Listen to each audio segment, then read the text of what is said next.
ਇਹ ਇੱਕ ਨਵੀਂ ਸੋਚ ਜਿਹੜੀ ਸਿਖਲੀਕਰਨ ਦੀ ਬੇਸ਼ੱਕ ਸਾਡੀਆਂ SGPC ਬੜੂ ਸਾਹਿਬ ਦੂਸਰੇ ਜਿਹੜੀਆਂ ਸੰਸਥਾ ਨੇ ਐਜੂਕੇਸ਼ਨ ਦੀਆਂ ਅਸੀਂ ਉਹਨਾਂ ਨੂੰ ਕਹਿੰਦੇ ਆ ਕਿ ਬਈ ਤੁਸੀਂ ਪੜ੍ਹਾਉਂਦੇ ਹੋ ਠੀਕ ਹੈ ਹਾਂਜੀ ਪਰ ਮੈਨੂੰ ਤੁਸੀਂ 2-4 ਐਗਜ਼ਾਮਪਲ ਦੇ ਦਿਓ ਜਿਹੜੀਆਂ ਮੈਂ ਦਿੱਤੀਆਂ ਨੇ ਬੱਚਿਆਂ ਦੀਆਂ ਮੈਂ ਬੱਚਿਆਂ ਦੇ ਨਾਮ ਹੀ ਲਿਖ ਕੇ ਤੁਹਾਨੂੰ ਦੇ ਦੇਣਾ ਜਾ ਕੇ ਤੁਸੀਂ ਚੈੱਕ ਕਰ ਲਓ ਕਿ ਉੱਥੇ ਬੰਦੇ ਆਏ ਨੇ ਕਿ ਨਹੀਂ 1100 ਇੰਸਟੀਚਿਊਟ ਦੇ ਵਿੱਚ ਵੰਡਣ ਵਾਸਤੇ ਡਿਸਟ੍ਰਿਕਟ ਵਾਈਜ਼ ਇੱਕ ਮੁਹਿੰਮ ਚਲਾਈ ਹਰ ਇੱਕ ਡਿਸਟ੍ਰਿਕਟ ਵਿੱਚ ਸਾਡੇ ਬੰਦੇ ਸਨ ਜਿਹੜੇ ਜਾ ਕੇ ਅਵੇਅਰਨੈਸ ਦਿੰਦੇ ਸੀ ਉਹ ਵੰਡਣ ਜਾਂਦੇ ਸਨ ਵੰਡ ਕੇ ਉਹਨਾਂ ਦੇ ਕੋਲੋਂ ਟੀਚਰ ਦੇ ਕੋਲੋਂ ਰਸੀਦ ਲੈਣੀ ਕਿ ਸਾਨੂੰ ਇੰਨੇ ਚੈੱਕ ਮਿਲ ਗਏ ਨੇ ਤੇ ਅਸੀਂ ਬੱਚਿਆਂ ਨੂੰ ਦੇ ਰਹੇ ਹਾਂ ਉਸ ਕਰਕੇ ਇਤਨਾ ISC ਦਾ ਨਾਂ ਇਤਨਾ ਉੱਪਰ ਗਿਆ ਸੈਂਟਰ ਗਵਰਨਮੈਂਟ ਨੇ ਜਦੋਂ ਦੀ ਪ੍ਰੈਜ਼ੈਂਟ ਸਰਕਾਰ ਆਈ ਹੈ ਕਿਸੇ ਵੀ ਕਾਰਨ ਕਰਕੇ ਕਹੀਏ ਉਹਨਾਂ ਨੇ ਉਹਨੂੰ ਥੋੜ੍ਹਾ ਜਿਹਾ ਉਹਨਾਂ ਉੱਪਰ ਨਹੀਂ ਚੁੱਕਦੇ ਪਏ ਗ੍ਰਾਂਟ ਡਿਕਰੀਜ਼ ਕੀਤੀ ਗਈ ਹੈ ਇੱਕ ਚੀਜ਼ ਦਾ ਜਿਹੜਾ ਮੈਨੂੰ ਅੱਜ ਵੀ ਅਫਸੋਸ ਹੈਗਾ ਕਿ ਜਿਹੜਾ ਫਾਈਨੈਂਸ਼ੀਅਲ ਲੈਵਲ 2007 ਦੇ ਵਿੱਚ ਉਹਨਾਂ ਨੇ ਡਿਫਰੈਂਟ ਕਲਾਸਿਸ ਵਾਸਤੇ ਪ੍ਰੀ ਮੈਟ੍ਰਿਕ ਪੋਸਟ ਮੈਟ੍ਰਿਕ ਔਰ ਉਹਨਾਂ ਵਾਸਤੇ ਕੀਤਾ ਸੀ ਇੰਨੀ ਮਹਿੰਗਾਈ ਹੋਣ ਦੇ ਬਾਵਜੂਦ ਵੀ ਉਹਨਾਂ ਨੇ ਉਸ ਨੂੰ ਉੱਪਰ ਨਹੀਂ ਲਿਆਂਦਾ ਸਤਿ ਸ਼੍ਰੀ ਅਕਾਲ ਜੀ ਦੇਸ਼ਾਂ ਵਿਦੇਸ਼ਾਂ 'ਚ ਰੰਗ ਪੰਜਾਬੀ TV ਦੇਖ ਰਹੇ ਦਰਸ਼ਕਾਂ ਦਾ ਸਵਾਗਤ ਮੈਂ ਹਾਂ ਹਰਮਿੰਦਰ ਤੇਜਾ ਸੱਚੀ ਲਗਨ ਹੈ ਜਿਸ ਰਾਹੀ ਵਿੱਚ ਮੰਜ਼ਿਲ ਦੀ ਰਸਤਾ ਉਸ ਨੂੰ ਰਸਤਾ ਦੱਸਦਾ ਜਾਂਦਾ ਹੈ ਆਪਣੇ ਸੁੱਤੇ ਲੇਖ ਜਗਾ ਨਾ ਸਕਿਆ ਉਹ ਦੂਜੇ ਦੇ ਜੋ ਲੇਖ ਜਗਾਉਂਦਾ ਹੈ ਸੋ ਅਸੀਂ ਸੰਸਾਰ ਦੇ ਵਿੱਚ ਵਿਚਰਦੇ ਹਾਂ ਐਦਾਂ ਦੇ ਲੋਕਾਂ ਦੇ ਨਾਲ ਮਿਲਦੇ ਹਾਂ ਕਿ ਉਹ ਦੂਸਰੇ ਦਾ ਭਾਗ ਜਗਾਉਣ ਦੀ ਗੱਲ ਕਰਦੇ ਨੇ ਦੂਸਰੇ ਦੇ ਲੇਖ ਲਿਖਣ ਦੀ ਗੱਲ ਕਰਦੇ ਨੇ ਚਾਹੇ ਜਿਹੜੇ ਲੇਖ ਕਹਿੰਦੇ ਨੇ ਕਿ ਉਹ ਧੁਰ ਤੋਂ ਲਿਖੇ ਆਉਂਦੇ ਨੇ ਪਰ ਬਹੁਤ ਘੱਟ ਲੋਕ ਹੁੰਦੇ ਨੇ ਜਿਹੜੇ ਕਿ ਬਚਪਨ ਤੋਂ ਇਸ ਸੋਚ ਨਾਲ ਪੈਦਾ ਹੁੰਦੇ ਨੇ ਕਿ ਉਹ ਵੱਡੇ ਹੋ ਕੇ ਸੰਸਾਰ ਲਈ ਦੁਨੀਆ ਲਈ ਕੁਝ ਕਰਨਗੇ ਸੋ ਅੱਜ ਅਸੀਂ ਆਪਣੇ ਪ੍ਰੋਗਰਾਮ ਦੇ ਵਿੱਚ ਕੁਝ ਐਦਾਂ ਦੀ ਸ਼ਖਸੀਅਤ ਦੇ ਨਾਲ ਹੀ ਗੱਲ ਕਰਾਂਗੇ ਸੋ ਜਿਨ੍ਹਾਂ ਨੇ ਬਚਪਨ ਤੋਂ ਵੀ ਉਹ ਵੀ ਗੱਲਬਾਤ ਉਹਨਾਂ ਨੂੰ ਪੁੱਛਾਂਗੇ ਸੋਚਿਆ ਹੋਏਗਾ ਲੇਕਿਨ ਅੱਜ ਰਿਟਾਇਰਮੈਂਟ ਤੋਂ ਬਾਅਦ ਇੱਕ ਐਸੀ ਸੰਸਥਾ ਜਿਹੜੀ ਆ ਉਹ ਚਲਾ ਰਹੇ ਨੇ ਕਿ ਜਿਹੜੀ ਕਈ ਜਿਹੜੇ ਸਿੱਖ ਵਿਦਿਆਰਥੀ ਨੇ ਉਹ ਪੰਜਾਬ ਦੇ ਵਿੱਚ ਹੋਣ ਦੂਜੇ ਸਟੇਟ ਦੇ ਵਿੱਚ ਹੁਣ ਉਹਦਾ ਇਹ ਫਾਇਦਾ ਲੈ ਰਹੇ ਨੇ ਕਿਉਂ ਕਹਿੰਦੇ ਨਾ ਵਿਦਿਆ ਤੀਸਰਾ ਨੇਤਰ ਹੈ ਖੁੱਲ੍ਹ ਜਾਵੇ ਤਾਂ ਬਿਹਤਰ ਹੈ ਸ਼ਾਇਦ ਇਸ ਮਿਸ਼ਨ ਨੂੰ ਲੈ ਕੇ ਚੱਲ ਰਹੇ ਨੇ ਜੀ ਮੈਂ ਗੱਲ ਕਰ ਰਿਹਾ ਹਾਂ ਸੰਸਾਰ ਸਿੱਖ ਸੰਗਠਨ ਦੀ ਇਹ ਸੰਸਥਾ ਬਹੁਤ ਪਹਿਲਾਂ ਸ਼ੁਰੂ ਕੀਤੀ ਸੀ ਵਿਸਥਾਰ ਦੇ ਨਾਲ ਉਹਨਾਂ ਦੇ ਕੋਲੋਂ ਜਾਣਾਂਗੇ ਕਿਉਂਕਿ ਸਾਡੇ ਨਾਲ ਨੇ ਕਰਨਲ ਜਗਤਾਰ ਸਿੰਘ ਮੁਲਤਾਨੀ ਜੀ ਬਹੁਤ ਸਵਾਗਤ ਜੀ ਪ੍ਰੋਗਰਾਮ ਦੇ ਵਿੱਚ ਬਹੁਤ ਬਹੁਤ ਤੁਹਾਡਾ ਧੰਨਵਾਦ ਜੀ ਇੱਥੇ ਆਉਣ ਦਾ ਤੇ ਲੋਕਾਂ ਦੇ ਰੂਬਰੂ ਕਰਾਉਣ ਵਾਸਤੇ ਨਹੀਂ ਤੁਹਾਡਾ ਸ਼ੁਕਰੀਆ ਤੁਸੀਂ ਟਾਈਮ ਕੱਢਿਆ ਤੁਸੀਂ ਬਿਜ਼ੀ ਸੀ ਮਸ਼ਰੂਫ ਸੀ ਤਾਂ ਵੀ ਔਰ ਸ਼ੁਰੂਆਤ ਇੱਥੋਂ ਹੀ ਕਰਦੇ ਹਾਂ ISC ਸ਼ਾਰਟ ਦੇ ਵਿੱਚ ਠੀਕ ਹੈ ਇੰਟਰਨੈਸ਼ਨਲ ਸਿੱਖ ਕਨਫੈਡਰੇਸ਼ਨ ਸੋ ਥੋੜਾ ਵਿਸਥਾਰ ਨਾਲ ਦੱਸੋ ਕਿ ਕਦੋਂ ਇਹ ਆਈਡੀਆ ਕਿਉਂਕਿ ਲੰਬਾ ਟਾਈਮ ਤੁਸੀਂ ਆਰਮੀ ਦੇ ਵਿੱਚ ਜਿਹੜੀਆਂ ਸੇਵਾ ਨਿਭਾਈਆਂ ਔਰ ਰਿਟਾਇਰਮੈਂਟ ਤੋਂ ਬਾਅਦ ਕਿੰਨੇ ਟਾਈਮ ਬਾਅਦ ਤੁਹਾਡੇ ਵਿਚਾਰ ਆਇਆ ਔਰ ਇਸ ਸੰਸਥਾ ਦੇ ਨਾਲ ਜੁੜੇ ਸ਼ੁਰੂਆਤ ਕੀਤੀ ਵੀਰ ਜੀ ਇਸ ਤਰ੍ਹਾਂ ਹੈ ਕਿ ਮੈਂ 1995 ਦੇ ਵਿੱਚ ਰਿਟਾਇਰ ਹੋਇਆ ਫਿਰ ਘਰ ਦੇ ਨੇ ਕਿਹਾ ਕਿ ਹੁਣ ਸਰਵਿਸ ਕੀ ਕਰਨੀ ਹੈਗੀ ਕਿਹਦੇ ਵਾਸਤੇ ਬੱਚੇ ਸਾਰੇ ਸੈਟਲ ਹੋ ਗਏ ਨੇ 2000 ਤੱਕ ਥੋੜ੍ਹਾ ਬਹੁਤਾ ਪਰਿਵਾਰ ਦੇ ਨਾਲ ਜੁੜ ਕੇ ਰਹਿਣਾ ਪਿਆ ਕਿਉਂਕਿ ਬੱਚਿਆਂ ਦੀਆਂ ਸ਼ਾਦੀਆਂ ਕਰਨੀਆਂ ਸੀ ਇੱਕਦਮ ਨਹੀਂ ਜੁੜਿਆ ਜਾਂਦਾ ਜਦੋਂ ਕੁਝ ਕਰਨਾ ਹੋਏ ਤੇ 5 ਸਾਲ ਲੱਗੇ ਮੈਨੂੰ ਆਪਣੇ ਆਪ ਨੂੰ ਸੇਵਾ ਦੇ ਵਿੱਚ 100% ਲਿਆਉਣ ਵਾਸਤੇ ਅਸੀਂ ਪਹਿਲਾਂ ਬਾਬਾ ਮੱਖਣ ਸ਼ਾਹ ਲਵਾਣਾ ਫਾਊਂਡੇਸ਼ਨ ਉਹਦੇ ਵਿੱਚ ਮੈਂ 2000 ਤੋਂ ਲੈ ਕੇ 2004 ਤੱਕ ਜਨਰਲ ਸੈਕਟਰੀ ਦਾ ਕੰਮ ਕੀਤਾ ਜਿਹਦੇ ਵਿੱਚ ਬਹੁਤ ਵੱਡੀ ਇੱਕ ਬਿਲਡਿੰਗ ਦੀ ਉਸਾਰੀ ਕੀਤੀ ਉਸ ਬਿਲਡਿੰਗ ਦੇ ਵਿੱਚ ਜੋ ਕੁਝ ਬਣਾ ਕੇ ਆਉਣ ਵਾਲੇ ਜਿਹੜੇ ਦੂਸਰੇ ਯੰਗ ਸਨ ਸਾਡੇ ਤੋਂ ਛੋਟੇ ਸਨ ਉਹਨਾਂ ਨੂੰ ਹੈਂਡਓਵਰ ਕਰਕੇ 2005 ਦੇ ਵਿੱਚ ਮੇਰਾ ਜਿਹੜਾ ਡਾਕਟਰ ਖੜਕ ਸਿੰਘ ਮਾਨ ਹੋਰਾਂ ਦੇ ਨਾਲ ਮੇਰੀ ਜਾਣਕਾਰੀ ਹੋਈ ਉਹ ਵੀ ਇਸ ਤਰ੍ਹਾਂ ਕਿ ਮੈਂ ਬਾਬਾ ਮੱਖਣ ਸ਼ਾਹ ਦੇ ਉੱਤੇ ਉਹਨਾਂ ਨੂੰ ਬੋਲਣ ਵਾਸਤੇ ਬੁਲਾਉਣ ਗਿਆ ਸੀ ਅਤੇ ਮੈਨੂੰ ਕਹਿਣ ਲੱਗੇ ਵੀ ਅੱਜ ਕੱਲ੍ਹ ਤੁਸੀਂ ਕੀ ਕਰ ਰਹੇ ਹੋ ਮੈਂ ਕਿਹਾ ਜੀ ਅਸੀਂ ਤਾਂ ਲਵਾਣਾ ਭਵਨ ਦਾ ਮੈਂ ਛੱਡ ਦਿੱਤਾ ਮੈਂ ਨਾਰਮਲ ਕੰਮ ਕੋਈ ਹੈ ਨਹੀਂ ਚਲੋ ਫਿਰ ਅਸੀਂ ਇੱਕ ਨੀਂਹ ਰੱਖ ਦਿੱਤੀ ਹੈ ਇੰਟਰਨੈਸ਼ਨਲ ਸਿੱਖ ਕਨਫੈਡਰੇਸ਼ਨ ਦੀ ਅਤੇ ਜਨਰਲ ਕਰਤਾਰ ਸਿੰਘ ਗਿੱਲ ਹੋਰਾਂ ਕੋਲ ਚਲੇ ਜਾਓ ਕੱਲ੍ਹ ਅਤੇ ਇਸ ਤਰ੍ਹਾਂ ਕਰਕੇ ਥੋੜ੍ਹੇ ਸਮੇਂ 'ਚ ਹੀ ਪਲੈਨਿੰਗ ਇੰਟਰਨੈਸ਼ਨਲ ਸਿੱਖ ਕਨਫੈਡਰੇਸ਼ਨ ਦਾ ਜਿਹੜਾ ਜਨਮ ਹੋਇਆ ਉਹ 2005 ਦਸੰਬਰ ਐਂਡ ਦੇ ਉੱਤੇ ਹੋਇਆ ਜਿਹਦੇ 'ਚ ਇੱਕ ਇੰਟਰਨੈਸ਼ਨਲ ਤੋਂ ਪੂਰੇ ਸੰਗਤਾਂ ਇਕੱਠੀਆਂ ਹੋਈਆਂ ਉਹਨਾਂ ਨੇ ਸੋਚਿਆ ਕਿ ਇੰਸਟੀਚਿਊਟ ਆਫ ਸਿੱਖ ਸਟੱਡੀ ਦੇ ਵਿੱਚੋਂ ਇੰਟਰਨੈਸ਼ਨਲ ਸਿੱਖ ਕਨਫੈਡਰੇਸ਼ਨ ਨਿਕਲੀ ਜਿਹੜੀ ਕਿ ਗਰਾਊਂਡ 'ਤੇ ਕੰਮ ਕਰਨ ਵਾਸਤੇ ਸੀ ਪ੍ਰੈਕਟੀਕਲ ਜੋ ਅਸੀਂ ਕਿਤਾਬਾਂ ਦੇ ਵਿੱਚ ਲਿਖਦੇ ਹਾਂ ਜਾਂ ਸੋਚਦੇ ਹਾਂ ਉਹਨੂੰ ਪ੍ਰੈਕਟੀਕਲ ਕਰਨ ਜੋ ਵਾਸਤੇ, ਕਿਤਾਬਾਂ 'ਚ ਨਹੀਂ ਪੜ੍ਹਦੇ, ਜੋ ਕਿਤਾਬਾਂ 'ਚ ਨਹੀਂ ਪੜ੍ਹਦੇ, ਜੋ ਗਰਾਊਂਡ ਤੇ ਹੁੰਦਾ ਹੈ ਉਸ ਨੂੰ ਕਿਸ ਤਰ੍ਹਾਂ ਕਰਨਾ ਹੈਗਾ, ਤੇ ਉਹ ਅਸੀਂ ਇਹ 2006 ਦਾ ਅਸੀਂ ਇਹਨੂੰ ਜਨਮ ਗਿਣਦੇ ਹਾਂ ਤੇ ਅੱਜ 14 ਸਾਲ ਸਾਡੀ ਪੁਰਾਣੀ ਸੰਸਥਾ ਹੋ ਗਈ ਹੈ। ਇਹ 14 ਸਾਲਾਂ ਦੇ ਵਿੱਚ ਬਹੁਤ ਸਾਰੀਆਂ ਚੇਂਜਸ। ਸਭ ਤੋਂ ਪਹਿਲਾਂ ਥੋੜਾ ਸਾਡੇ ਢਾਂਚੇ ਬਾਰੇ ਦੱਸੋ। ਜਿਵੇਂ ਸ਼ੁਰੂਆਤ ਵਿੱਚ ਮੈਂਬਰ ਪ੍ਰੈਜ਼ੀਡੈਂਟ ਕੌਣ ਸੀ, ਹੁਣ ਕੌਣ ਚਲਾ ਰਿਹਾ? ਸੋ ਇਹਨੇ ਇਸ ਤਰ੍ਹਾਂ ਹੈ ਕਿ ਸ਼ੁਰੂਆਤ ਦੇ ਵਿੱਚ ਸਾਡੇ ਕੋਲ ਕਨਵੀਨਰ ਸਨ ਡਾਕਟਰ ਖੜਕ ਸਿੰਘ ਜੀ ਮਾਨ, ਜਿਨ੍ਹਾਂ ਨੂੰ ਜਿਹੜੇ ਕਿ UNO ਲੈਵਲ ਦੇ ਇੱਕ ਐਗਰੀਕਲਚਰ ਐਕਸਪਰਟ ਰਹੇ ਨੇ, ਤੇ ਉਹਨਾਂ ਦੇ ਨਾਲ ਦੇ ਸਾਥੀ ਡਾਕਟਰ ਸਰਦਾਰਾ ਸਿੰਘ ਜੀ ਜੌਲ, ਜਿਹੜੇ ਅੱਜ ਵੀ ਸੈਂਟਰਲ ਯੂਨੀਵਰਸਿਟੀ ਦੇ ਚਾਂਸਲਰ ਬੈਠੇ ਨੇ। ਸਮੇਂ-ਸਮੇਂ ਤੇ ਉਹ ਬੜੀਆਂ ਅੱਛੀਆਂ ਟਿੱਪਣੀਆਂ ਕਰਦੇ ਰਹਿੰਦੇ ਨੇ ਐਗਰੀਕਲਚਰ ਨਾਲ। ਠੀਕ ਹੈ ਜੀ। ਤੇ ਇਹ ਨਹੀਂ ਸੀ ਪਰਮਾਤਮਾ ਨੂੰ ਮਨਜ਼ੂਰ ਕਿ ਜ਼ਿਆਦਾ ਦੇਰ ਅਸੀਂ ਡਾਕਟਰ ਖੜਕ ਸਿੰਘ ਹੋਰਾਂ ਦੇ ਅੰਡਰ ਕੰਮ ਕਰੀਏ, ਤੇ ਉਹਨਾਂ ਦਾ ਦੇਹਾਂਤ 2008 ਚ ਹੋ ਗਿਆ। ਫਿਰ ਡਾਕਟਰ ਸਰਦਾਰਾ ਸਿੰਘ ਜੌਲ ਹੋਰਾਂ ਨੇ ਲਈ, ਪਰ ਇਹਦੇ ਵਿੱਚ ਜਿਹੜਾ ਮੇਨ ਐਂਕਰ ਸੀ ਉਹ ਸਨ ਜਨਰਲ ਕਰਤਾਰ ਸਿੰਘ ਗਿੱਲ, ਜਿਨ੍ਹਾਂ ਨੇ ਪਹਿਲਾਂ ਉਹਨਾਂ ਦਾ ਨਾਂ ਐਜ਼ ਏ CEO ਰੱਖਿਆ। ਫਿਰ ਉਹ ਕਹਿਣ ਲੱਗੇ CEO ਤੇ ਇਸ ਤਰ੍ਹਾਂ ਲੱਗਦਾ ਜਿਵੇਂ ਪੇਡ ਹੈਗੇ, ਹਾਂ ਕੋਈ ਪ੍ਰਾਈਵੇਟ ਕੰਪਨੀ ਹੈਗੀ। ਫਿਰ ਉਹਨਾਂ ਨੇ ਆਪਣੇ ਆਪ ਨੂੰ ਸੈਕਟਰੀ ਜਨਰਲ ਤੇ ਦਾਸ ਨੂੰ ਫਿਰ ਜਨਰਲ ਸੈਕਟਰੀ ਬਣਾ ਕੇ ਉਸ ਦਿਨ ਦਾ 14 ਸਾਲ ਜਨਰਲ ਸਾਹਿਬ ਦੇ ਨਾਲ ਕੰਮ ਕਰਕੇ ਅਜੇ ਵੀ ਇਹ ਲੱਗਦਾ ਹੈ ਕਿ ਮੈਨੂੰ ਸਿੱਖਣ ਵਾਸਤੇ ਬਹੁਤ ਕੁਝ ਚਾਹੀਦਾ। ਉਹ ਹਮੇਸ਼ਾ ਇਨਸਾਨ ਚਾਹੇ ਉਮਰ 'ਚ ਵੱਡਾ ਹੋਵੇ ਲੇਕਿਨ ਸਿੱਖਦਾ ਹਮੇਸ਼ਾ ਹੈ। ਸੋ ਤੁਸੀਂ ਐਜੂਕੇਸ਼ਨ 'ਚ ਬਹੁਤ ਕੰਮ ਕਰ ਰਹੇ ਸੰਸਥਾ ਦੇ ਵਿੱਚ, ਕਿਉਂਕਿ ਕਹਿੰਦੇ ਨੇ ਕਿ ਤੀਸਰਾ ਜਿਹੜਾ ਨੇਤਰ ਹੈ ਉਹ ਵਿਦਿਆ ਹੈ, ਉਹਦੇ ਕਿ ਜੇ ਖੁੱਲ੍ਹ ਜਾਵੇ ਤੇ ਬਿਹਤਰ ਹੈ। ਸੋ ਉਹਦੇ ਤੇ ਤੁਸੀਂ ਕੰਮ ਕਰ ਰਹੇ। ਸੋ ਉਹ ਦੱਸੋ ਕਿ ਕਿਵੇਂ ਸਿੱਖ ਵਿਦਿਆਰਥੀ ਚਾਹੇ ਸਕੂਲ 'ਚ ਨੇ, ਕਾਲਜ 'ਚ ਨੇ, ਯੂਨੀਵਰਸਿਟੀ 'ਚ ਨੇ, ਸੋ ਉਹਦੇ ਬਾਰੇ ਜਿਹੜਾ ਮਦਦ ਕਿਵੇਂ ਕਰਦੇ ਹੋ? ਮੈਂ ਤੇ ਜਨਰਲ ਸਾਹਿਬ ਨੇ ਬੈਠ ਕੇ ਸੋਚਿਆ ਕਿ ਜਦੋਂ ਅਸੀਂ ਪੰਜਾਬ ਛੱਡ ਕੇ ਫੌਜ 'ਚ ਗਏ ਸੀ, ਉਸ ਵੇਲੇ ਪੰਜਾਬ ਦੀ ਐਜੂਕੇਸ਼ਨ ਵੀ ਟਾਪ ਤੇ ਸੀ, ਗੇਮਸ ਵੀ ਟਾਪ ਤੇ ਸਨ, ਰਹਿਣਾ ਬਹਿਣਾ ਵੀ ਟਾਪ ਤੇ ਸੀ। ਪਰ ਅੱਜ ਜਦੋਂ ਅਸੀਂ 2006-07 ਦੇ ਵਿੱਚ ਦੇਖਿਆ ਕਿ ਪੰਜਾਬ ਤੇ 19ਵੇਂ ਨੰਬਰ ਤੇ ਪਹੁੰਚ ਗਿਆ। ਇੱਕ ਟ੍ਰਿਬਿਊਨ ਵਾਲਿਆਂ ਨੇ ਛਾਪਿਆ ਕਿ ਅਸੀਂ 19ਵੇਂ ਨੰਬਰ ਤੇ ਪਹੁੰਚ ਗਏ ਹਾਂ। ਤੇ ਫਿਰ ਇਹਨਾਂ ਨੇ ਕਿਹਾ ਕਿ ਮੁਲਤਾਨੀ ਸਾਹਿਬ ਆਪਾਂ ਇਕੱਠੇ ਹੋ ਕੇ ਨਾ ਇਹਨੂੰ ਚੁੱਕੀਏ। ਸਭ ਤੋਂ ਪਹਿਲਾਂ ਅਸੀਂ ਪਿੰਡਾਂ ਦੇ ਵਿੱਚ ਕੋਚਿੰਗ ਸੈਂਟਰ ਖੋਲ੍ਹਣ ਦੀ ਸੋਚੀ। ਪਹਿਲਾ ਕੋਚਿੰਗ ਸੈਂਟਰ ਮੁਕੰਦਪੁਰ ਖੋਲ੍ਹਿਆ ਗਿਆ। ਉੱਥੇ ASSM ਕਾਲਜ ਔਰ ਸਕੂਲ ਹੈਗੇ ਨੇ, ਜਿਹੜਾ ਕਿ NRI ਨੇ ਬਣਾਇਆ, ਔਰ ਉਸ ਦੀ ਸ਼ੁਰੂਆਤ ਵੀ ਜਨਰਲ ਆਪਣੇ ਡਾਕਟਰ ਸਰਦਾਰਾ ਸਿੰਘ ਜੌਲ ਹੋਰਾਂ ਨੇ ਕੀਤੀ ਸੀ।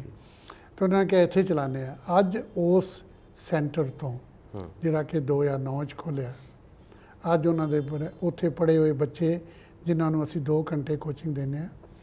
ਈਵਨ ਗੁਰੂ ਨਾਨਕ ਦੇਵ ਯੂਨੀਵਰਸਿਟੀ ਨੇ ਉਹਨਾਂ ਨੂੰ ਰਿਕਗਨਾਈਜ਼ ਕਰਕੇ ਕਿ ਇਹ ਸੈਂਟਰ ਜਿਹੜਾ ISC ਚਲਾ ਰਹੀ ਹੈ, ਔਰ ਉਹਦੇ ਬੱਚੇ ਅੱਜ ਡਾਕਟਰ, ਉਹਦੇ ਬੱਚੇ ਅੱਜ ਲਾਇਰ, ਉਹਦੇ ਬੱਚੇ ਅੱਜ ਬਹੁਤ ਵੱਡੀਆਂ ਵੱਡੀਆਂ ਪੋਜੀਸ਼ਨਾਂ 'ਤੇ ਪਹੁੰਚ ਗਏ ਨੇ।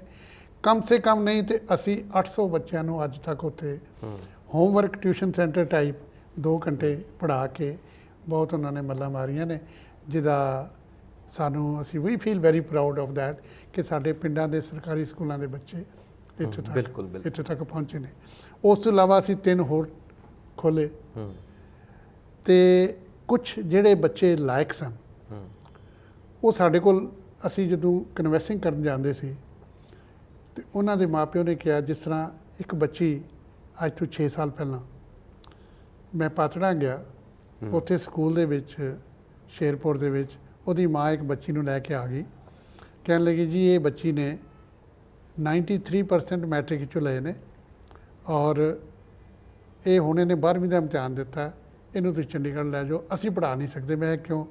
ਕਹਿੰਦੇ ਇਹਨਾਂ ਦੇ ਪਿਤਾ ਜੀ ਜਿਹੜੇ ਨੇ ਨਾ ਹੀ ਇਜ਼ ਏ ਡਰੱਗ ਐਡਿਕਟ ਔਰ ਉਹਨਾਂ ਕੋਲ ਪੈਸੇ ਵੀ ਕੋਈ ਨਹੀਂ ਹੈਗੇ। ਮੈਂ ਕਿਹਾ ਬੇਟਾ ਮੈਂ ਯੰਗ ਬੱਚੀ ਨੂੰ ਕਿੱਥੇ ਲੈ ਕੇ ਜਾਵਾਂ।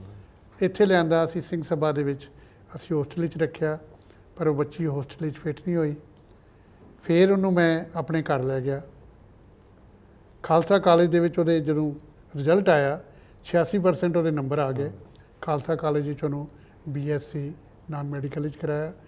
ਉਸ ਬੱਚੀ ਨੇ ਕਮਾਲ ਕਰ ਦਿੱਤੀ ਵੀਰ ਜੀ ਕਿ ਬਿਨਾਂ ਟਿਊਸ਼ਨ ਤੋਂ ਘਰ ਦੇ ਵਿੱਚ ਰਹਿ ਕੇ ਸਾਡੇ ਬਜ਼ੁਰਗਾਂ ਦਾ ਲੁੱਕ ਆਫਟਰ ਵੀ ਕਰਕੇ ਉਹਨੇ 75% ਦੇ ਨਾਲ BSc ਖਤਮ ਕੀਤੀ। ਅੱਜ ਉਹ ਕੁੜੀ ਮੈਥ ਦੀ MSc ਕਰ ਰਹੀ ਹੈ ਤੇ MSc ਦੀਆਂ ਪਹਿਲੀਆਂ 2 ਟਰਮਾਂ 'ਚ ਵੀ ਉਹਦੇ 75% ਨੰਬਰ ਨੇ। ਸ਼ੁਰੂਆਤ ਵੇਖ ਲਓ। ਠੀਕ ਹੈ। ਇਸੇ ਤਰ੍ਹਾਂ ਹੀ ਇੱਕ ਬੱਚਾ ਕਪੂਰਥਲੇ ਡਿਸਟ੍ਰਿਕਟ ਦਾ ਆਇਆ, ਉਹਨੇ ਵੀ ਕਮਾਲ ਕਰਤੀ ਹੈ। ਉਹਨੂੰ ਅਸੀਂ ਇੱਥੇ ਰੱਖਿਆ, 1 ਸਾਲ ਉਹਨੂੰ ਰਿਪੀਟ ਕਰਾਇਆ ਹੈ ਹੈਲੈਕਸ ਦੇ ਵਿੱਚ, ਉਹਦੀ ਫੀਸ ਵੀ ਦਿੱਤੀ, ਰਹਿਣ ਵਾਸਤੇ ਦਿੱਤਾ। ਤੇ ਜਦੋਂ ਮੈਂ ਉਹਦੇ ਵਾਸਤੇ ਸਾਰੀਆਂ ਚੀਜ਼ਾਂ ਸੈਂਕਸ਼ਨ ਕੀਤੀਆਂ, ਮੈਂ ਉਹਨੂੰ ਇੱਕ ਛੋਟਾ ਜਿਹਾ ਸਵਾਲ ਬੱਚੇ ਨੂੰ ਪੁੱਛਿਆ। ਮੈਂ ਕਿਹਾ ਵੀ ਤੂੰ ਜੋ ਮੰਗਿਆ ਅਸੀਂ ਤੈਨੂੰ ਦੇ ਰਹੇ ਹਾਂ, ਤੂੰ ਮੈਨੂੰ ਬਦਲੇ 'ਚ ਕੀ ਦੇਗਾ? ਕਹਿਣ ਲੱਗਾ ਸਰ ਮੈਂ ਅੱਗੇ ਮੈਡੀਕਲ ਦੇ ਐਂਟਰੈਂਸ ਟੈਸਟ ਵਿੱਚ BC 'ਚ 110 ਨੰਬਰ 'ਤੇ ਆਇਆ ਸੀ ਮੈਂ, ਤੇ ਮੈਂ ਹੁਣ ਪਹਿਲੇ 10 'ਚ ਆ ਕੇ ਦੱਸਾਂਗਾ, ਤੇ ਜਿਹੜੇ ਵੀ ਤੁਸੀਂ ਮੈਨੂੰ ਟੈਸਟ ਵਾਸਤੇ ਅਪੀਅਰ ਹੋਣ ਵਾਸਤੇ ਕਰੋਗੇ ਮੈਂ ਤੇ ਕੁਆਲੀਫਾਈ ਕਰਾਂਗਾ, ਹੋ ਸਕਦਾ ਮੈਂ ਮੈਰਿਟ 'ਚ ਨਾ ਆਵਾਂ। ਉਸ ਬੱਚੇ ਦਾ ਜਦੋਂ 1 ਸਾਲ ਬਾਅਦ ਰਿਜ਼ਲਟ ਆਇਆ, ਉਹ ਪੰਜਾਬ ਵਿੱਚੋਂ 3rd, ਓਪਨ ਏ 'ਚ ਵੀ ਤੇ BC 'ਚ ਵੀ। ਉਸ ਤੋਂ ਬਾਅਦ CBSE ਪਹਿਲੇ 2000 ਵਿੱਚ ਉਹਨੇ ਏਮਸ ਦਾ ਵੀ ਕਲੀਅਰ ਕਰ ਲਿਆ, ਉਹਨੇ AFMC ਦਾ ਵੀ ਕਲੀਅਰ ਕਰ ਲਿਆ। ਹੀ ਹੈਡ ਆਲ ਫੁੱਲ, 3 ਜਗ੍ਹਾ ਨੂੰ ਐਡਮਿਸ਼ਨ ਮਿਲ ਗਈ।